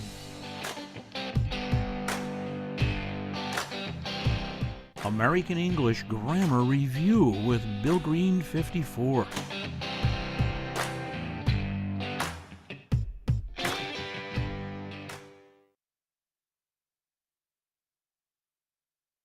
American English Grammar Review with Bill Green 54. Conjunctions connect or join words, phrases, or clauses. Coordinating conjunctions are for, and, nor, but, or, yet, so. There are just 7 coordinating conjunctions. There are other conjunctions as well. They are subordinating and correlative conjunctions. Here are some examples with coordinating conjunctions. Can you find the coordinating conjunctions? I tried to call you, but you didn't answer your phone. Can you find the coordinating conjunction? I have 2 cats and a dog. We are going shopping for a new car. You can have a sandwich or pizza to eat. Can you find the conjunction? Neither the sandwich nor the pizza seems tasty to me. Hey, where's the conjunction? My father always worked hard so we could afford a nice home. Can you see the conjunction? I study for my exams, yet I always fail. Here are a few word definitions. Do you know these words? What is a conjunction? A conjunction is a word used to connect. Hey, what's a phrase? A phrase is a word combination with multiple meanings. Hey, what's a sandwich? A sandwich is food between 2 slices of bread. What does the word afford mean? Well, when a person has enough money to buy something. What about the word fail? When someone or something is unable to achieve a goal. Hey, I hope you enjoyed today's lesson. American English Grammar Review with Bill Green 54.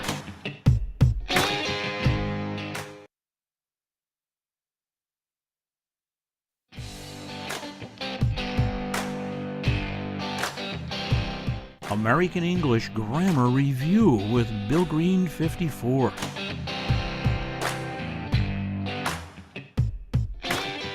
The adverbs quickly and fast are just two of the many adverbs in the English language. The adverb quickly is used with many tenses. It's normally placed after the main verb. When it's used with the verb to be, quickly goes after the main verb. The same is true with fast. While they are often interchangeable, it's important to note that they are used in colloquial speech differently. Certain word combinations are used commonly in everyday English. Here are a few examples to study. Examples with present simple, present perfect, and present continuous. How does she run so fast? She has a great deal of practice.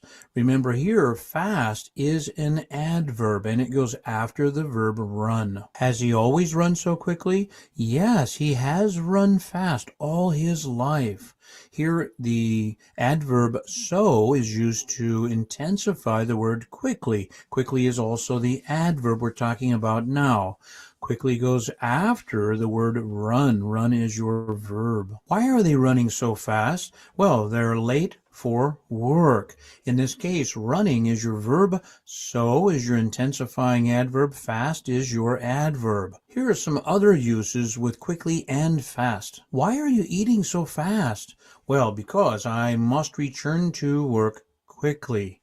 Again, fast is your adverb and it is used here after the verb. And you'll also notice the answer. I must return to work quickly. Return quickly. Return is your verb and quickly is your adverb. Who is that running so quickly? Hey, that's my mom. Quickly is your adverb. Running is your verb. Notice the adverb goes after running, the verb. So is your intensifying adverb. So quickly. How did you get here so fast? I took the subway. So fast, once again, is your adverb, and it goes after get. Get is your main verb or full verb. Here are some word definitions. Check your dictionary for more. Hey, what's an adverb? An adverb is a word that describes or modifies verbs, adjectives, or adverbs. What's colloquial speech? Well, colloquial speech is two or more words commonly used in combination. Hey, I hope you enjoyed today's lesson.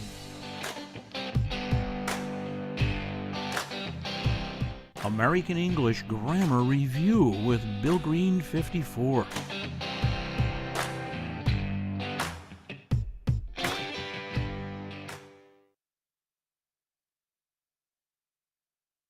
American English Grammar Review with Bill Green 54. Prefix and suffix are terms used to further describe an affix. In other words, affix is a word used to describe both a prefix and suffix. A prefix is placed before a word. A suffix is placed after. New words are created from root words. Many words in English have both a prefix and suffix. There are many forms and specific reasons for adding letters to words.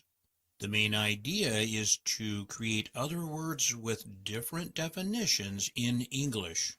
Check your dictionary for prefixes and suffixes to better understand this subject. Here are some common prefix examples: dis or dis, ir or ir, un, or re. Disagree is the opposite of agree. It's defined as not. In other words, it's a negative prefix. Irresponsible is the opposite of responsible, and it's also a negative prefix. Unfriendly is the opposite of friendly. It's defined as not, or again, another negative prefix. Return means go back or take back. It's defined as again, to return, to repaint, to redo, something like that. It means to do something again. Here are some common suffix examples: ed, ing, ly, es. They may have different sounds in English. Cooked, the verb cook, used for adjectives and past tense verbs. Running, the verb to run, used for gerunds, adjectives, and continuous tenses. Quickly. Quickly is an adverb used for adverbs and adjectives. Boxes. Box is a noun and verb used for plural nouns and actions. While there are many affixes in English, the prefixes and suffixes in this exercise are regarded as the most common in the English language. Hey, I hope you enjoyed today's lesson. American English Grammar Review with Bill Green 54.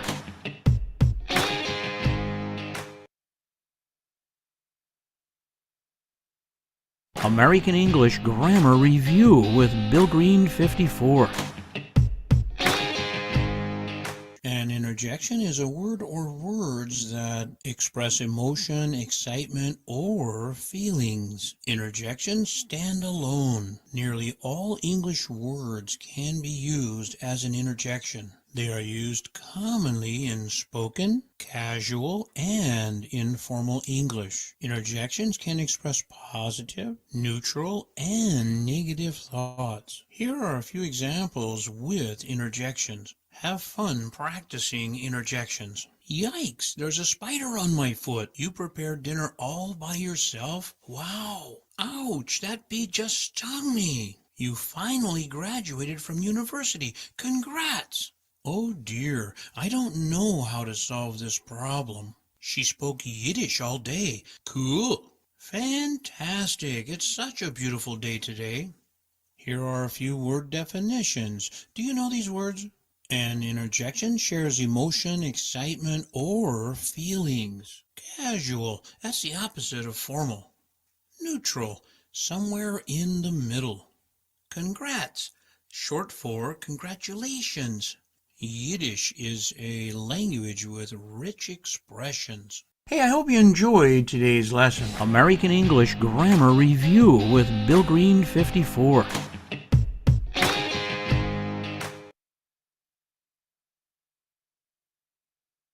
American English Grammar Review with Bill Green 54. A pronoun replaces a noun or noun phrase. We use pronouns so as not to repeat a noun again and again. Most pronouns are short words. There are 9 different types of pronouns. Some of the most common pronouns are he, she, it, I, you, we, they. Pronouns can function with a direct object or indirect objects. Here are some examples with pronouns. Can you find them? Is that yours? Yes, I just bought it a few days ago. Can you find the pronouns? Why are they running down the street? They need to catch the bus. Can you find the pronouns? Do you want to buy a pair of jeans at the shop? Yes, let's walk to it. Here are more examples of pronouns. Can you find them? What is his name? His name is Bob. Can you find the pronouns? Do you live in London? Yes, I do. Who is he married to? He's married to Sally. Can you find the pronouns? Here are a few word definitions. Do you know these words? This one shouldn't be so difficult. Pronoun, a word that replaces a noun. Function, to function is how something works or operates. Common, something there is many of. Catch, to get on the bus before it leaves, to catch the bus. Hey, I hope you enjoyed today's lesson. American English Grammar Review with Bill Green 54.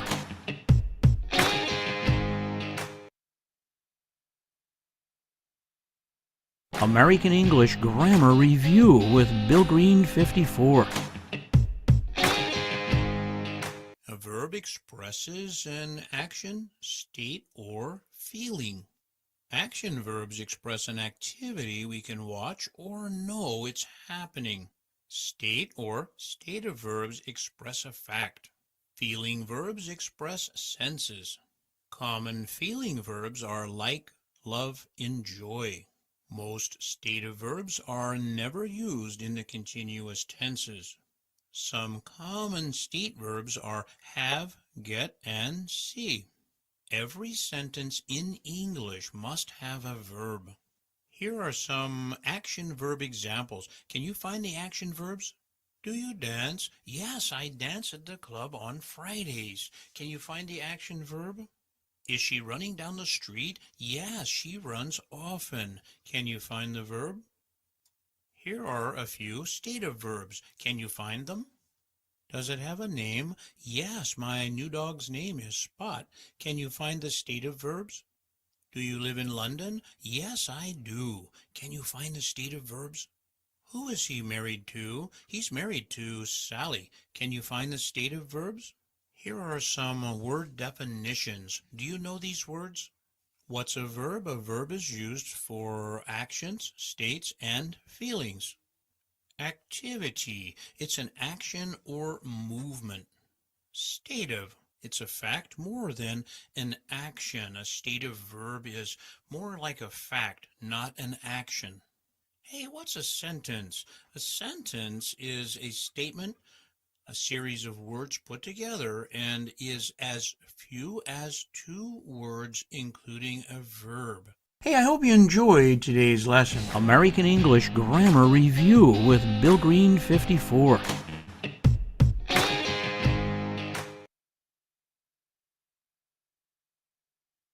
American English Grammar Review with Bill Green 54.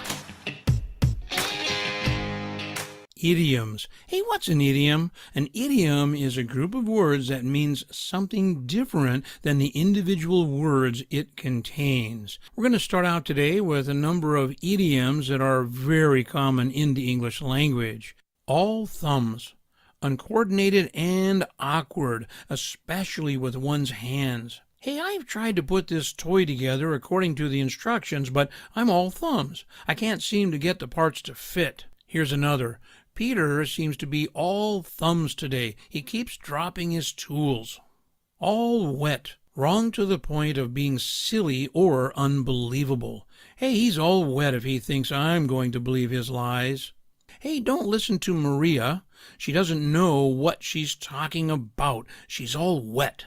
To go along for the ride or to come along for the ride. It means to be present for an activity without taking part in it. My first example, Janet's brothers went into the mountains to do some fishing. Janet doesn't fish, but she went along for the ride.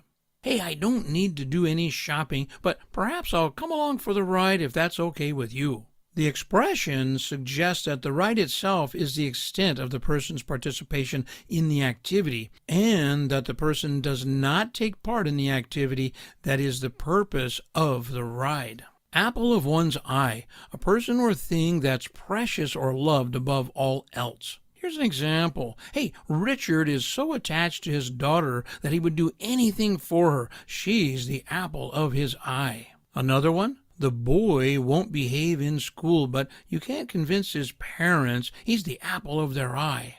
Centuries old, this expression stems from the ancient belief that the pupil of the eye was solid and shaped like an apple. Armed to the teeth, well equipped with weapons. Here's an example. The police won't enter the bank where the thief is. He's armed to the teeth. In other words, he has many weapons. Number 2, the invading soldiers were armed to the teeth. There was no way the defenders could hope to win. The expression suggests having weapons from one's toes to one's teeth. As the crow flies, it means directly or in a straight line without roads. The town is 25 miles from here as the crow flies, but it's over 40 miles by car. A second example, as the crow flies, the airport isn't very far, but you can't get there directly. You have to drive around the mountains. The expression is used to describe the distance between 2 points as an airplane or bird might fly, without taking into account the twists and turns in the road. At loggerheads, in strong disagreement, in a quarrel, at an impasse. They have been arguing all day about what to do. They really are at loggerheads. In other words, they can't agree. John and Richard are at loggerheads about what would be a fair price for the car. John thinks Richard's price is too low. At wit's end. at a loss about what to do next, in a state of frustration. Here's an example for you. When the woman looked around and couldn't find her little daughter, she looked up and down every aisle in the store until she was at her wit's end. She was almost hysterical when another customer in the store suggested that she notify the store security officer. Here's another example. We can't seem to persuade our son to stay in school. We've tried every argument we can think of, but nothing seems to help. We don't know what to do, and we're at our wits' end. At the drop of a hat, on any pretext without needing an excuse or reason.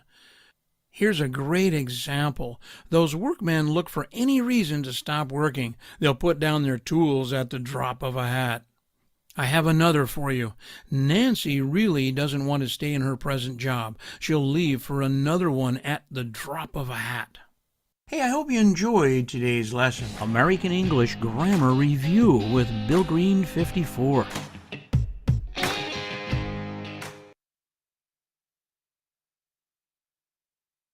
American English Grammar Review with Bill Green 54. Today's lesson is all about subject-verb agreement with collective nouns.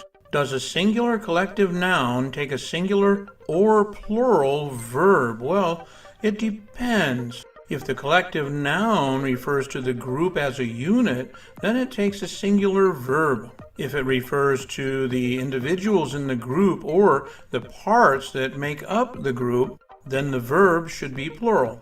I've put together some examples for you. Before we talk about subject-verb agreement, let's review collective nouns briefly.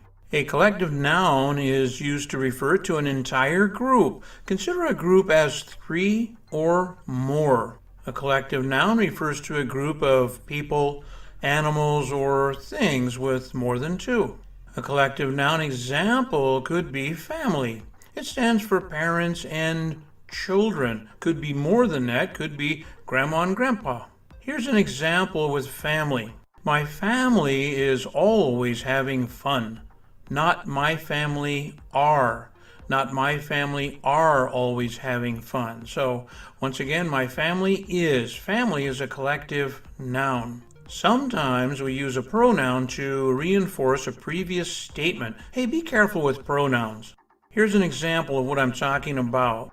My family is at home now. They are preparing for dinner tonight. You see how I reinforced the first statement by using a pronoun, and when I said they, I must use are. So they are preparing for dinner tonight.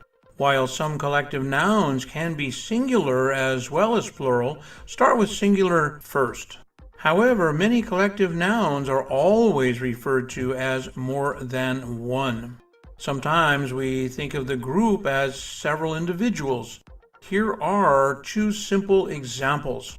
The audience clapped their hands. You see, audience is many people, right? So the audience clapped their hands. Today's largest group are the young people. So when we're using the word group, often we use are. The names of many organizations and teams are also used as group nouns. Examples are the Giants are playing tomorrow. The Giants, a Giants baseball team, right? The police are doing a great job. So in these 2 examples, baseball team would be referred to with are, not is, and the same with police.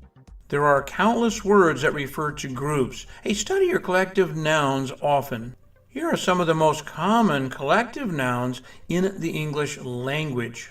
People, board, choir, class, crowd, committee, family, group, jury, panel, staff, team. I have examples with sentences coming up. Here are collective nouns all about animals. Army, colony, family, flock, herd, litter, nest, pod, pack, pride, school, and swarm. Here are some collective nouns all about things: album, bunch, bundle, chain, cluster, collection, fleet, flotilla, pack, range, set, and string. I've created examples for you to study subject-verb agreement with collective nouns. The board is ready to meet tomorrow. You see the board, right? More than one person, many people. It's a group. The choir is singing at church next Sunday. The choir, it's a group.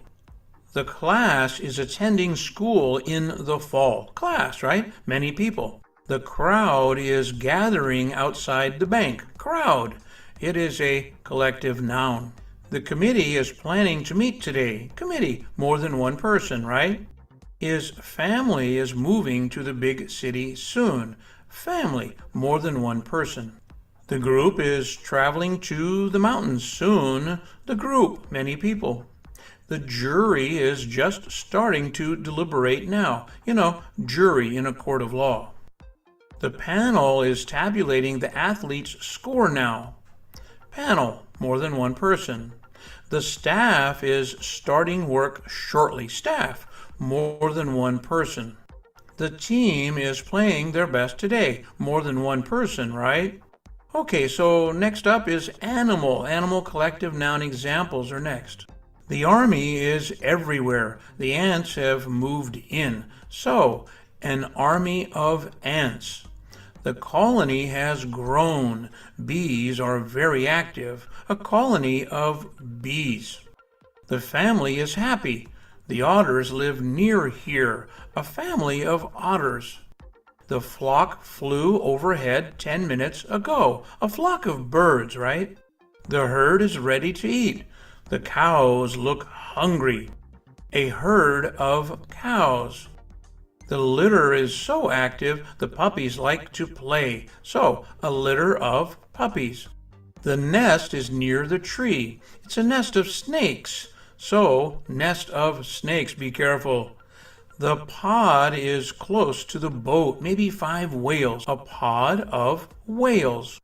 The pack is just outside. The mules are ready now. So, a pack of mules. The pride is large. There are many lions. A pride of lions. You'll notice in every example I'm using the verb to be is. The pack is, the pride is. I'm referring to each one of these groups as one. The school is moving fast. The fish are hungry. You see, a school of fish. The swarm is active. The bees are everywhere. A swarm of bees. Next up are some of my favorite collective noun examples all about things. The album is beautiful. It's full of family photos. A photo album. The bunch is on the table. Tasty bananas, right? Hey, a bunch of bananas. Again, a group album with pictures or photos and a bunch of bananas. The bundle is outside. Bring the sticks in now. A bundle of sticks, maybe for the fireplace, something like that. The chain is closed. The stores had no income. A chain of stores, many stores or shops. The cluster is ready. The coconuts are packed. Cluster of coconuts. The collection is valuable. The coins are rare. A collection of coins. The fleet is leaving now. There are many ships. A fleet of ships. The flotilla has formed. The warships are ready. Flotilla, a flotilla of warships. The pack is in the woods. There are many wolves. A pack of wolves. The range is huge. The mountains are cold too. A mountain range, a group of mountains. The set is very rare. The dishes are quite old. A set of dishes. The string is precious. The pearls cost a lot. A string of pearls. And again, you'll see where I'm referring to these collective nouns with the verb is, not are. Remember that subject-verb agreement with collective nouns takes time to study and learn. This lesson contains just some basic rules and examples about subject-verb agreement. Hey, I hope you enjoyed today's lesson. American English Grammar Review with Bill Green 54.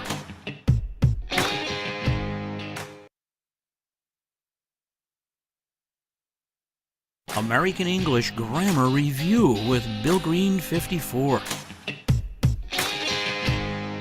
Idioms. Hey, I've got some more idioms for you today. Let's start out with the idiom chicken out. Chicken out means to become too frightened to do something or to lose one's nerve. I have an example for you. Hey, the girls wanted to ask the movie star for his autograph, but they got scared and chickened out. Another example, you said you wanted to try parachuting, so we came up in this airplane.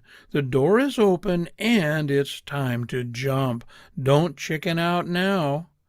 A synonym to chicken out could be cold feet. He had cold feet and didn't want to jump out of the plane. I wouldn't want to jump out either. Another idiom, chip off the old block. He's a chip off the old block, very much like one's parents, like mom, like dad. First example, the young man likes to do the same things his father does. He's a chip off the old block. Another example, hey, now that Ralph is grown up, he and his father are as different as night and day. But when Ralph was younger, he was a chip off the old block. In other words, he did a lot of things just like his dad. A synonym to chip off the old block is spitting image. Now, spitting image means that someone looks like somebody. Hey, the expression chip off the old block probably originates from the idea that a chip off a block of wood or stone, though it's smaller, has the same characteristics as the block itself. A chip off the old block usually refers to a likeness in character or personality. Next up is chip on one's shoulder. Hey, this refers to a feeling of bitterness caused by a sense that one has been treated unfairly. Here's an example. Hey, I said good morning to Ed and he snapped back at me. He sure has a chip on his shoulder today. Something about Ed doesn't like me. Another example. Carl has a chip on his shoulder because he was passed over for promotion in favor of Maria, although he feels he was better qualified. The sense of personal injustice is usually imagined. The expression originates from the custom of placing a chip on one's shoulder and daring another person to knock it off as a way of challenging someone. Probably not a good idea to fight with people. Next up, the idiom clam up. It refers to someone who isn't saying anything. Here's an example. The witness was ready to testify at the trial, but at the last minute she clammed up and wouldn't say a thing. A second example, hey, the boy's parents were sure he knew something about the theft at school, but when they asked him about it, he clammed up. In other words, he wouldn't say anything. The expression suggests that one keeps one's mouth as tightly closed as a clamshell. Next up is the idiom clean slate, or to wipe the slate clean. It refers to a new beginning, usually achieved by removing any record of previous bad deeds or debts. Money that you owe, let's say. An example is, hey, the man had done some terrible things in the past, but he moved to a new town and changed his name. He was trying to make a new life with a clean slate. Another example, hey, if you pay me what you owe me, you'll have wiped the slate clean. The expression originates from the idea of a slate, the forerunner to a blackboard, which can be wiped clean to allow for new writing. Next idiom, clean someone out, to take or steal everything someone has. First example is, hey, the robbers broke into the bank at night and cleaned the place out. In other words, they stole all the money. Second example is, hey, we needed to go to the grocery store after the party. Our guests really cleaned us out. After the party, they realized that all of the food was gone. This expression is sometimes used to describe stealing, but can also be used to describe a legal situation where everything is taken. Next up is climb the walls, to be uneasy or restless. Peter had been studying for more than 10 hours, and he was beginning to have trouble concentrating on his books. He was starting to climb the walls, very restless. The second example, the child's behavior is intolerable. If I'm around him for more than a few minutes, he has me climbing the walls. You could compare the term climb the walls to go bananas. Hey, I'm going bananas. It's so noisy in here, something like that. Next up is climb or jump on the bandwagon. It means to join the crowd in following a popular position, cause, activity, or fashion. Here's an example. Susan was never one to follow the trends of the times just because everyone else did. You couldn't accuse her of climbing on the bandwagon. In other words, she didn't do the same thing everybody else did. Another example, the senator was a supporter of medical care for everyone in the country long before it became a popular cause. Now, however, everyone is jumping on the bandwagon. This idiom is often uncomplimentary. In other words, it's not positive. A person who is described as climbing on the bandwagon has not joined the crowd out of commitment, but out of peer pressure. Peer pressure, something that can happen at school, right? Your students, the other students, people that you go to school with, fellow students, want you to do something that might not be a good idea. Hey, I hope you enjoyed today's lesson. American English Grammar Review with Bill Green 54.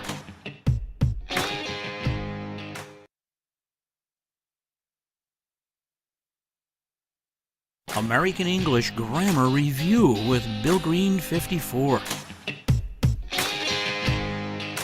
Idioms, always a fun subject. Hey, let's start out today with the idiom close shave. It means to have a narrow escape. Here's an example I've created for you. Hey, the driver was distracted for a moment and nearly hit another car. He missed the other car, but it was a close shave. So there might have been an accident of some kind, but it was very, very close. Another example, hey, the spy had a close shave when she was nearly caught in the military camp. She had to climb a tree just to stay hidden. Next up is closed-minded, to be unwilling to consider new ideas. Hey, here's an example. I encourage you to try new things. Don't be so closed-minded. Another example, anyone who wants to make the world a better place will eventually have to contend with closed-minded people. Yeah, that's probably true. Sometimes we work with people and they don't have any imagination. They're closed-minded. The antonym to closed-minded is open-minded. He or she is an open-minded person. They listen to new ideas and they're always thinking about ways to improve. Hey, the next idiom coming up here is clown around. To act silly, of course. Hey, he's clowning around again. An example is, hey, the teacher asked the students to stop being silly. She told them to stop clowning around. Stop playing in the classroom, right? Hey, another example, Jerry likes to clown around and he's always playing practical jokes on everyone. Clown around can be compared to fool around, horse around, and monkey around. Cock and bull story, a story that's too unlikely to be believed. I have an example for you. Hey, you wanted me to believe some cock and bull story that you're late getting home because you got lost and then ran out of gas. It's not true, is it? Another example, Hey, the driver tried to explain his way out of getting a speeding ticket by inventing a cock and bull story. A synonym to cock and bull story is song and dance, or maybe snow job. He's giving me a snow job. It means he's lying or not telling me the truth. Cold feet. It's when someone is too scared to do something. Joel wanted to ask Mr. Lee for a pay raise, but when Joel saw him, he got cold feet and just said, "Good morning," something like that, right? He didn't want to ask him for a pay raise. He had cold feet.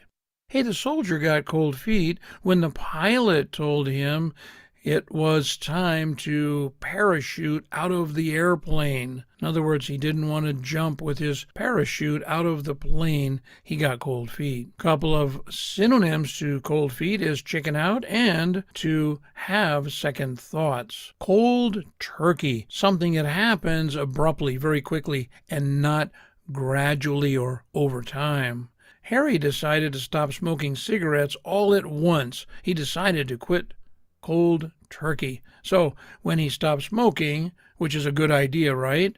He stopped all at once, not over weeks or months. Another example of cold turkey. Hey, many doctors believe that if you want to give up using a drug, you can't do it gradually. You have to stop. Cold turkey. Come full circle. To return, figuratively, to a point where one has been before. Bruce practiced law in a small law firm, then taught law at a university, and then gave up teaching and is practicing law again. He has come full circle. Another example, we started with a small 2-bedroom house, but as the family grew, so did the size of the houses we moved into over the years. Now that the children are grown and have left home, we've come full circle and are moving back into a small house. The expression to come full circle suggests that in creating a full circle, one returns to the starting point. Come off it. A response to a statement that cannot be believed, or a behavior that must be stopped. You expect me to believe that you don't know how that dent in the car fender got there. Oh, come off it. Another example. First, you ask for juice and then change your mind and say you want milk. I get it for you. And now you beg for water. Come off it. The expression come off it is always used as an expletive in the command form, usually at the very end of a statement. It's very informal and would normally only be used by parents with their children or between equals. Come out of one's shell. It means to stop being shy. Is that Tom dancing with all the girls? He used to be so shy, and look at him now. He certainly has come out of his shell, so he's not so shy. Another example, Patty has been sitting on the couch by herself since she arrived. Hey, why don't you go over and start a conversation with her? See if you can get her to come out of her shell. The expression suggests that a person who is shy or quiet is like a turtle that retreated into its shell. Idioms, another fun subject. Hey, I hope you enjoyed today's lesson. American English Grammar Review with Bill Green 54.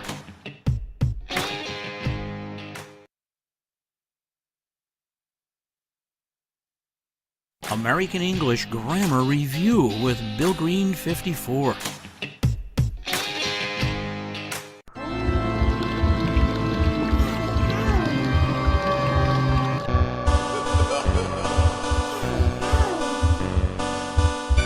Bill Green 54, your favorite English teacher at American English Grammar Review. Halloween is always special for my family. This holiday holds many special memories from the past, including my time in retail. Those years in the dime store business were a life adventure indeed. One holiday in the late 80s, I decided to create a haunted house just before entering my store. Hauntingly unique with black walls and a spooky front gate. As you entered to the left, there was a cardboard maze for kids to crawl through with tricks and treats from start to finish. To the right were half a dozen bales of hay with 6 scarecrows wearing masks all neatly positioned. The first 5 looked alive, meticulously stuffed with newspaper and more recyclables from around the house. The 6th and final scarecrow slumped over the last bale was my little brother Gary. It was his idea to dress up as one of the family and surprise, or should I say, scare anyone too close for comfort. Our haunted house and Gary's need to make everyone jump back a few feet with a smile or two made for the perfect Halloween. Hey, I hope you enjoyed this blast from the past, or should I say, a little Friday night. Stay tuned and have fun listening while learning English vocabulary for the next Halloween night out.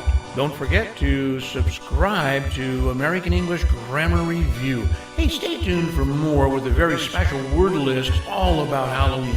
First up is Banshee, an unhappy ghost which comes from Irish and Scottish folklore. Bat, a black small flying mammal with leather-like wings. Black cat, a favorite animal for witches kept as pets, said to have supernatural powers. Blood-curdling, often used to describe a very loud, chilling, or scary scream. Boogeyman, often used to frighten children who misbehave. Bones, a person's or animal's skeleton. Brew, at Halloween as a verb means to cook a liquid. As a noun, something cooked, also called witch's brew. Broomstick, something witches use to travel with. Candle, a source of light made from wax and wick. Candy, sweet treats given to trick-or-treaters. Cape, a long piece of material often worn by vampires. Cauldron, a witch's cooking pot used to create spells. Costume, a fun or scary outfit worn by people at Halloween. Creepy, something or someone that's scary or unsettling. Maybe your next door neighbor. Demon, compared to the devil. Devil, an evil spirit, compared to demon. Of course we will. Evil, someone or something that is bad or malicious. Fangs, sharp pointed teeth. Ghost, a spirit that haunts houses. Goblin, a small ugly creature that causes trouble. Haunted, a place where you might find ghosts. Howl, a sound made by dogs or wolves. Jack-o'-lantern, a carved pumpkin with a light or candle inside. Prank, when someone plays a joke on someone. Pumpkin, a small to very large orange-colored vegetable. Scary, something frightening. Spell, something a witch does to the unsuspecting. Spooky, a little scary, often used in a fun way. Trick, when someone does something unexpected, hopefully in a fun way. Treat, often used to refer to candy at Halloween. Trick or treat, kids use this phrase when a door is opened expecting candy on Halloween. Vampire, an undead creature who sleeps in the daytime. Witch, a woman believed to have such powers. Hey, I hope you enjoyed this brief but fun Halloween vocabulary lesson. Don't forget to subscribe to American English Grammar Review.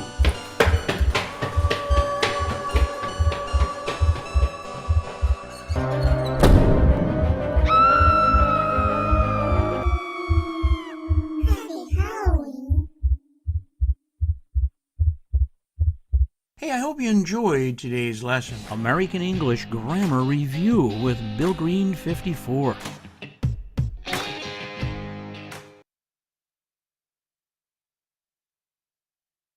American English Grammar Review with Bill Green 54.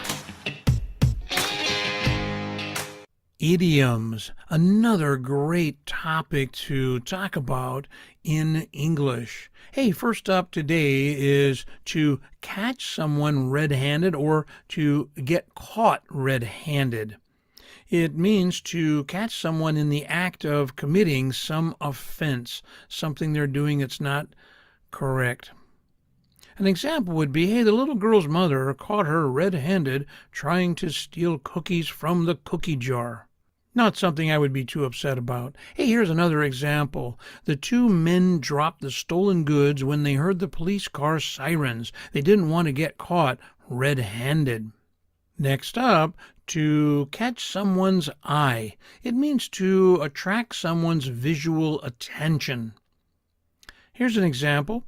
Hey, when the girls met their mother in front of the post office, they could see her walking towards them in the crowd, but couldn't catch her eye. In other words, she didn't see them. Next up, catch someone's fancy, to appeal to somebody. An example, hey, Daniel arrived at the party not expecting to have a good time, but he met someone there who caught his fancy and spent the entire evening talking to her. He liked her. Another example, hey, before you decide that you don't want anything for your birthday, let's go to the jewelry store. You might see something there that catches your fancy. In other words, something you like. Next idiom up, change horses in midstream. It means to change plans or leaders in the middle of some action or event. My first example for you is the president told the people that if they wanted the country to continue to move forward, they should re-elect him. He said that to elect his opponent would be like changing horses in midstream. Here's another example. The chairman of the board died suddenly before he could complete his plans for the company. The stockholders were forced to change horses in midstream and elect someone new. The expression implies that trying to change horses in the middle of a stream is not a wise thing to do. It would be better to wait until one is on land. Next up, change of heart. Change of heart, it means a reversal of attitude. The expression is usually applied to an emotional attitude of some kind. Here's an example. Karen told her boss that she planned to leave the company, but after the boss offered her a pay raise, she had a change of heart and agreed to stay. Another example, the girl's parents said no at first, but then they had a change of heart and let her go to the dance. Oh, that was nice of them, wasn't it? Next up is checkered past. Checkered past is about a personal history that includes both successes and failures, or ethical and unethical behavior. Here's an example. Larry has quite a checkered past, but things are getting better. He has a new job and is saving for a new apartment. Another example, the personal director of the company refused to consider Mr. DuPont's application for employment because of his checkered past. The expression originates from the alternating black and white opposite colors of a checkerboard. It's generally used in a negative sense, focusing more on failures and unethical behavior than on successes and ethical behavior. Here's an interesting idiom, to chew someone out or to get chewed out. It means to scold or reprimand someone harshly. Here's an example. When Peggy came home 3 hours late, her parents were very angry. They chewed her out and told her she was restricted for 2 weeks. A second example, the newspaper boy got chewed out by Mrs. James when he ran through her flower garden. You could compare this to read someone the riot act, rake someone over the coals, call someone on the carpet, or to give someone a piece of one's mind. Next up, to chew something over, to think slowly and carefully about something. I know the idea doesn't seem appealing at first, but why don't you chew it over for a few days before you decide? So to chew over means to give something some thought before you make a decision. Another example, hey, Janice is not sure she's going on vacation in August. She's chewing it over. I have another idiom for you, and believe it or not, it's simply the word chicken. The idiom chicken refers to someone or something that's scared or frightened. Here's an example. When the boy wouldn't jump over the high diving board into the pool below, his older brother called him chicken. Next example. Hey, are you too chicken to play a trick on the teacher? Oh, don't do that. I don't do well when students play tricks on me. You could compare the word chicken to chicken out. In other words, he didn't jump into the water, he chickened out. Idioms, another fun subject. Hey, I hope you enjoyed today's lesson. American English Grammar Review with Bill Green 54.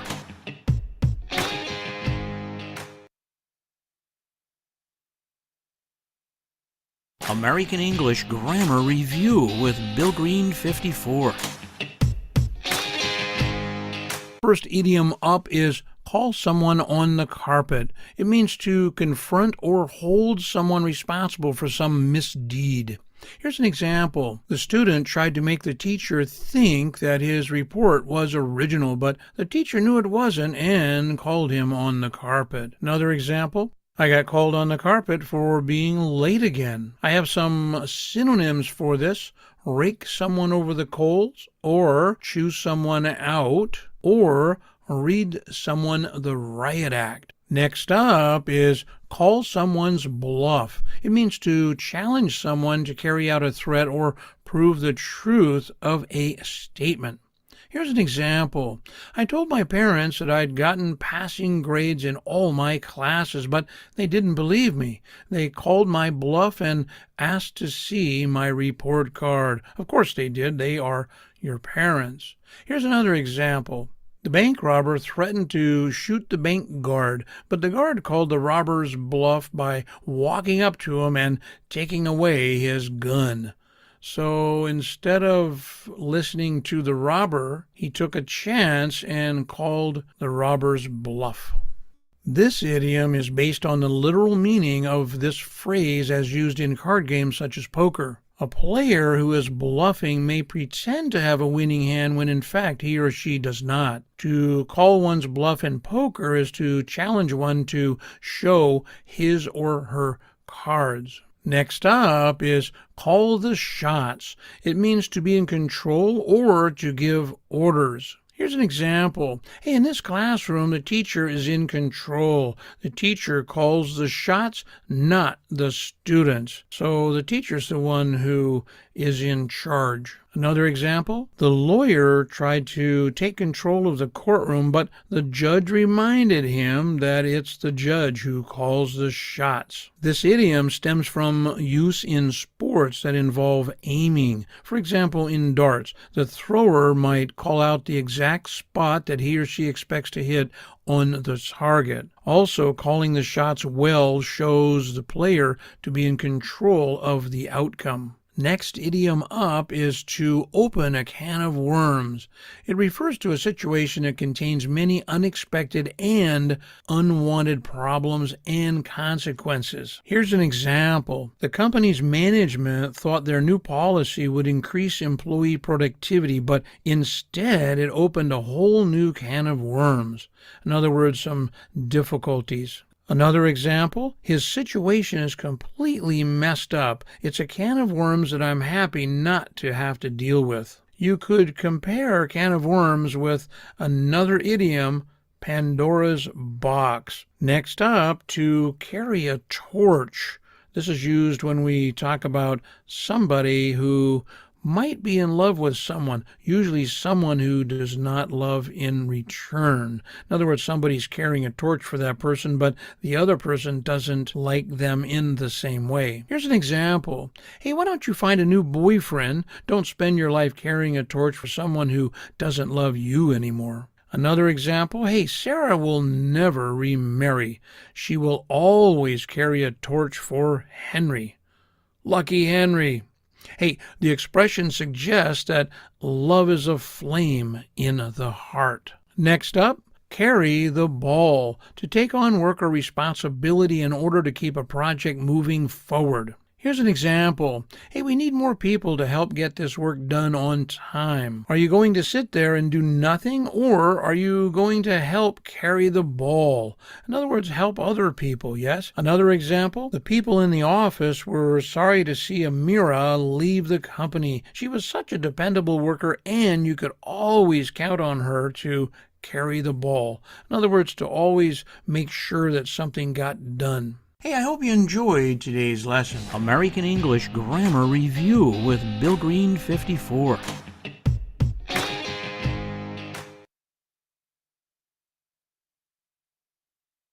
American English Grammar Review with Bill Green 54. Idioms, another fun part of English. Hey, today let's start out with the idiom butter someone up.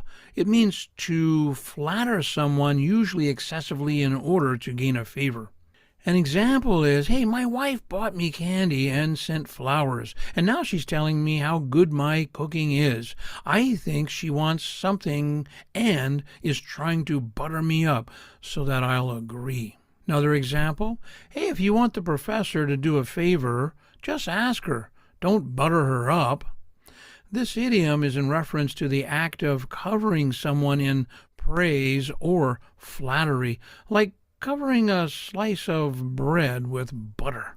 Next up is buy something for a song, or just to buy for a song. Hey, to buy something very cheaply. Here's an example. Sue and Dennis found an antique painting in that shop, but the salesman didn't know its true value. It must be worth a small fortune, and they bought it for a song. So they paid very little money for it. Here's another example. The man was desperate to get rid of his car, so I was able to buy it for a song. In other words, I bought it for very little money. Next up is by hook or by crook, by one way or another, or by any means possible. Here's an example. Margaret was determined to lose 25 pounds before summer, by hook or by crook. In other words, she was very, very determined. Another example, hey, Bruce would be such an asset to this company, but there aren't any positions open right now. By hook or by crook, we'll have to get him a job in this office. By the book. Also, go by the book. It's when we operate according to the rules, doing something that is by the rules and not ignoring the way we're supposed to do something, maybe with a policy, something like that. An example is, hey, the pilot might have carried out some pre-flight procedures more quickly, but because he was training a new pilot, he did everything by the book so the trainee would learn the procedures the right way. Another example, as a parent raising children, you can't always go by the book and follow the rules. Sometimes you have to use your intuition. The expression probably originates from the idea that the procedure or accepted rules of an established game are set down in a book. In other words, it is something that you're supposed to do correctly. By the seat of one's pants, to do something, to accomplish something by luck and instinct rather than skill. Here's an example. At the last minute, the boss was taken ill and Kate had to give the sales presentation. She was not sure of the best way to proceed, but she used the notes that the boss had prepared and followed her instincts. She managed the presentation by the seat of her pants. In other words, she did a good job, right? Another example, the children had never cooked a whole meal or used the washing machine before. When their mother left in an emergency, they kept things going at the house by the seat of their pants. Hey, there are two synonyms that can be used in the same way, to wing it and to play it by ear. By the skin of one's teeth, to be a very narrow margin. In other words, something happened and it was very, very close. Here's an example. The thief leaped from one building to another to escape the police. He almost missed the second building, but he made it by the skin of his teeth. I have another example for you. Hey, Dan and Mark were swimming in the ocean and spotted a shark coming toward them. They swam to their boat and pulled themselves out of the water just in time. They made it out of the water by the skin of their teeth. You could compare skin of one's teeth to the term or the idiom close shave. Next up is by word of mouth, the informal verbal passing of information from one person to another. Here's an example. Walter heard about it from one of the company's employees, even though it had not been advertised in the newspaper. He got the information by word of mouth. Another example. Jane and Sarah will be very hurt if they aren't invited to your party. You won't be able to keep it a secret. They're sure to hear about it by word of mouth. Hey, I hope you enjoyed today's lesson. American English Grammar Review with Bill Green 54.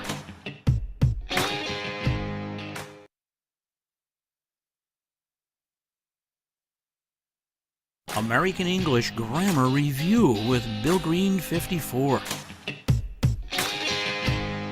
Hey, I've got some more idioms for you. Bull in a china shop. Bull in a china shop is used in insensitive to delicate situations, to be so clumsy that one breaks things inadvertently or accidentally. Here's an example. Tom was a bit of a bull in a china shop when he met his girlfriend's family, asking all the wrong kinds of questions about her relatives. Here's another. Larry can't take his son into the glassware store because he always manages to break things. He's like a bull in a china shop. Here's another idiom. Bum steer, to give someone a bum steer bad advice or instructions. My stockbroker really gave me a bum steer. I bought a stock he recommended and it did nothing but go down. Kim stopped at a gas station for directions to City Hall. The mechanic told her how to get there, but he gave her a bum steer and she got lost again. Burn one's bridges, to burn a bridge, to take a course of action that makes it impossible to go back. Here's an example. Hey, if you commit yourself to that course of action, you'll be burning your bridges and you won't be able to start over. A second example. Anita decided she ought to leave herself the option of going back to school. She decided not to burn all her bridges. So when you use that phrase, burn one's bridges, to burn your bridge, it means you've done something, taken an action of some kind where you probably won't be able to go back and do that again. Often used in jobs. To burn rubber.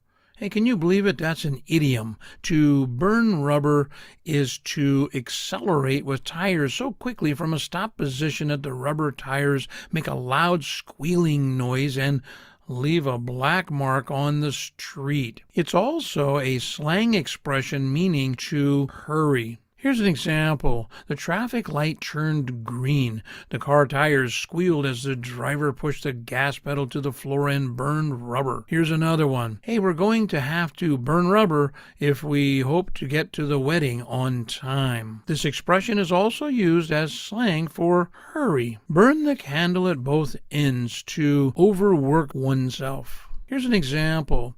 Hey, Marie works all day and goes to school every evening. Then she has to get up early in order to study. She's wearing herself out. She's burning the candle at both ends. Another example. You really burn the candle at both ends. You've got to start taking it easy or you'll end up in the hospital. The expression suggests that one is wasting one's resources or energy. Here's another idiom. Burn the midnight oil. Burn the midnight oil, to stay up late at night studying or working. A great example. Hey, if they expect to pass the test tomorrow, they'll have to open their books and begin burning the midnight oil. In other words, they'll have to study a lot real fast. Another example. Hey, the boss expects to see the new plans tomorrow. The only way I'm going to be able to finish them in time is to burn the midnight oil tonight. The literal definition of burning the midnight oil suggests burning the oil in an oil lamp for light in order to work in the dark. A lot of idioms come from expressions like that may have been used literally in the early days. Today it's more idiomatic. Hey, burned out, lacking enthusiasm due to overexposure or too much of the same thing, or completely used up or worn out. Here's an example. Hey, Scott just couldn't face another semester studying chemistry. He had taken so many chemistry classes that he was burned out. Another example, hey, Betty got burned out spending so much time volunteering at the hospital. She decided she needed a vacation. The expression suggests a device like a light bulb that burns out or stops shining when all of its energy is used up. So again, many idioms come from literal meanings in the very beginning, and they've kind of changed the way that we use them over time. Here's another idiom, burning question. Burning question is a question that deserves or demands discussion. Here's an example. Hey, I don't think there is any doubt that he loves her, but will he marry her? Well, that's the burning question. Another example. Hey, it's not a matter of which college he should apply to, since he can get into both of them. The burning question is, what should he study once he gets there? Here's another idiom we use often. Hey, bury the hatchet to end a dispute. In other words, somebody had a disagreement, an argument of some kind, and now they want to be friends again. Here's an example. This argument has gone on way too long. Hey, why don't we bury the hatchet once and for all? Another example, I'll always be sorry for that. My father and I fought before he died, and I never got a chance to bury the hatchet. The expression may originate from a Native American custom of burying a hatchet as a sign of agreeing to peace. Here's another idiom for you. Butt in. Butt in is to interfere or literally push one's way in between other people. Here's an example. Hey, this argument is between your sister and me, and it doesn't concern you. Don't butt in. Second example. Hey, we've been waiting patiently in this long line, and that woman just butted in ahead of us. She should have gone to the end of the line to wait like the rest of us. The expression suggests a ram butting with its horns. Boy, that goes back a long way, let me tell you. Hey, have fun with idioms. Hey, I hope you enjoyed today's lesson. American English Grammar Review with Bill Green 54.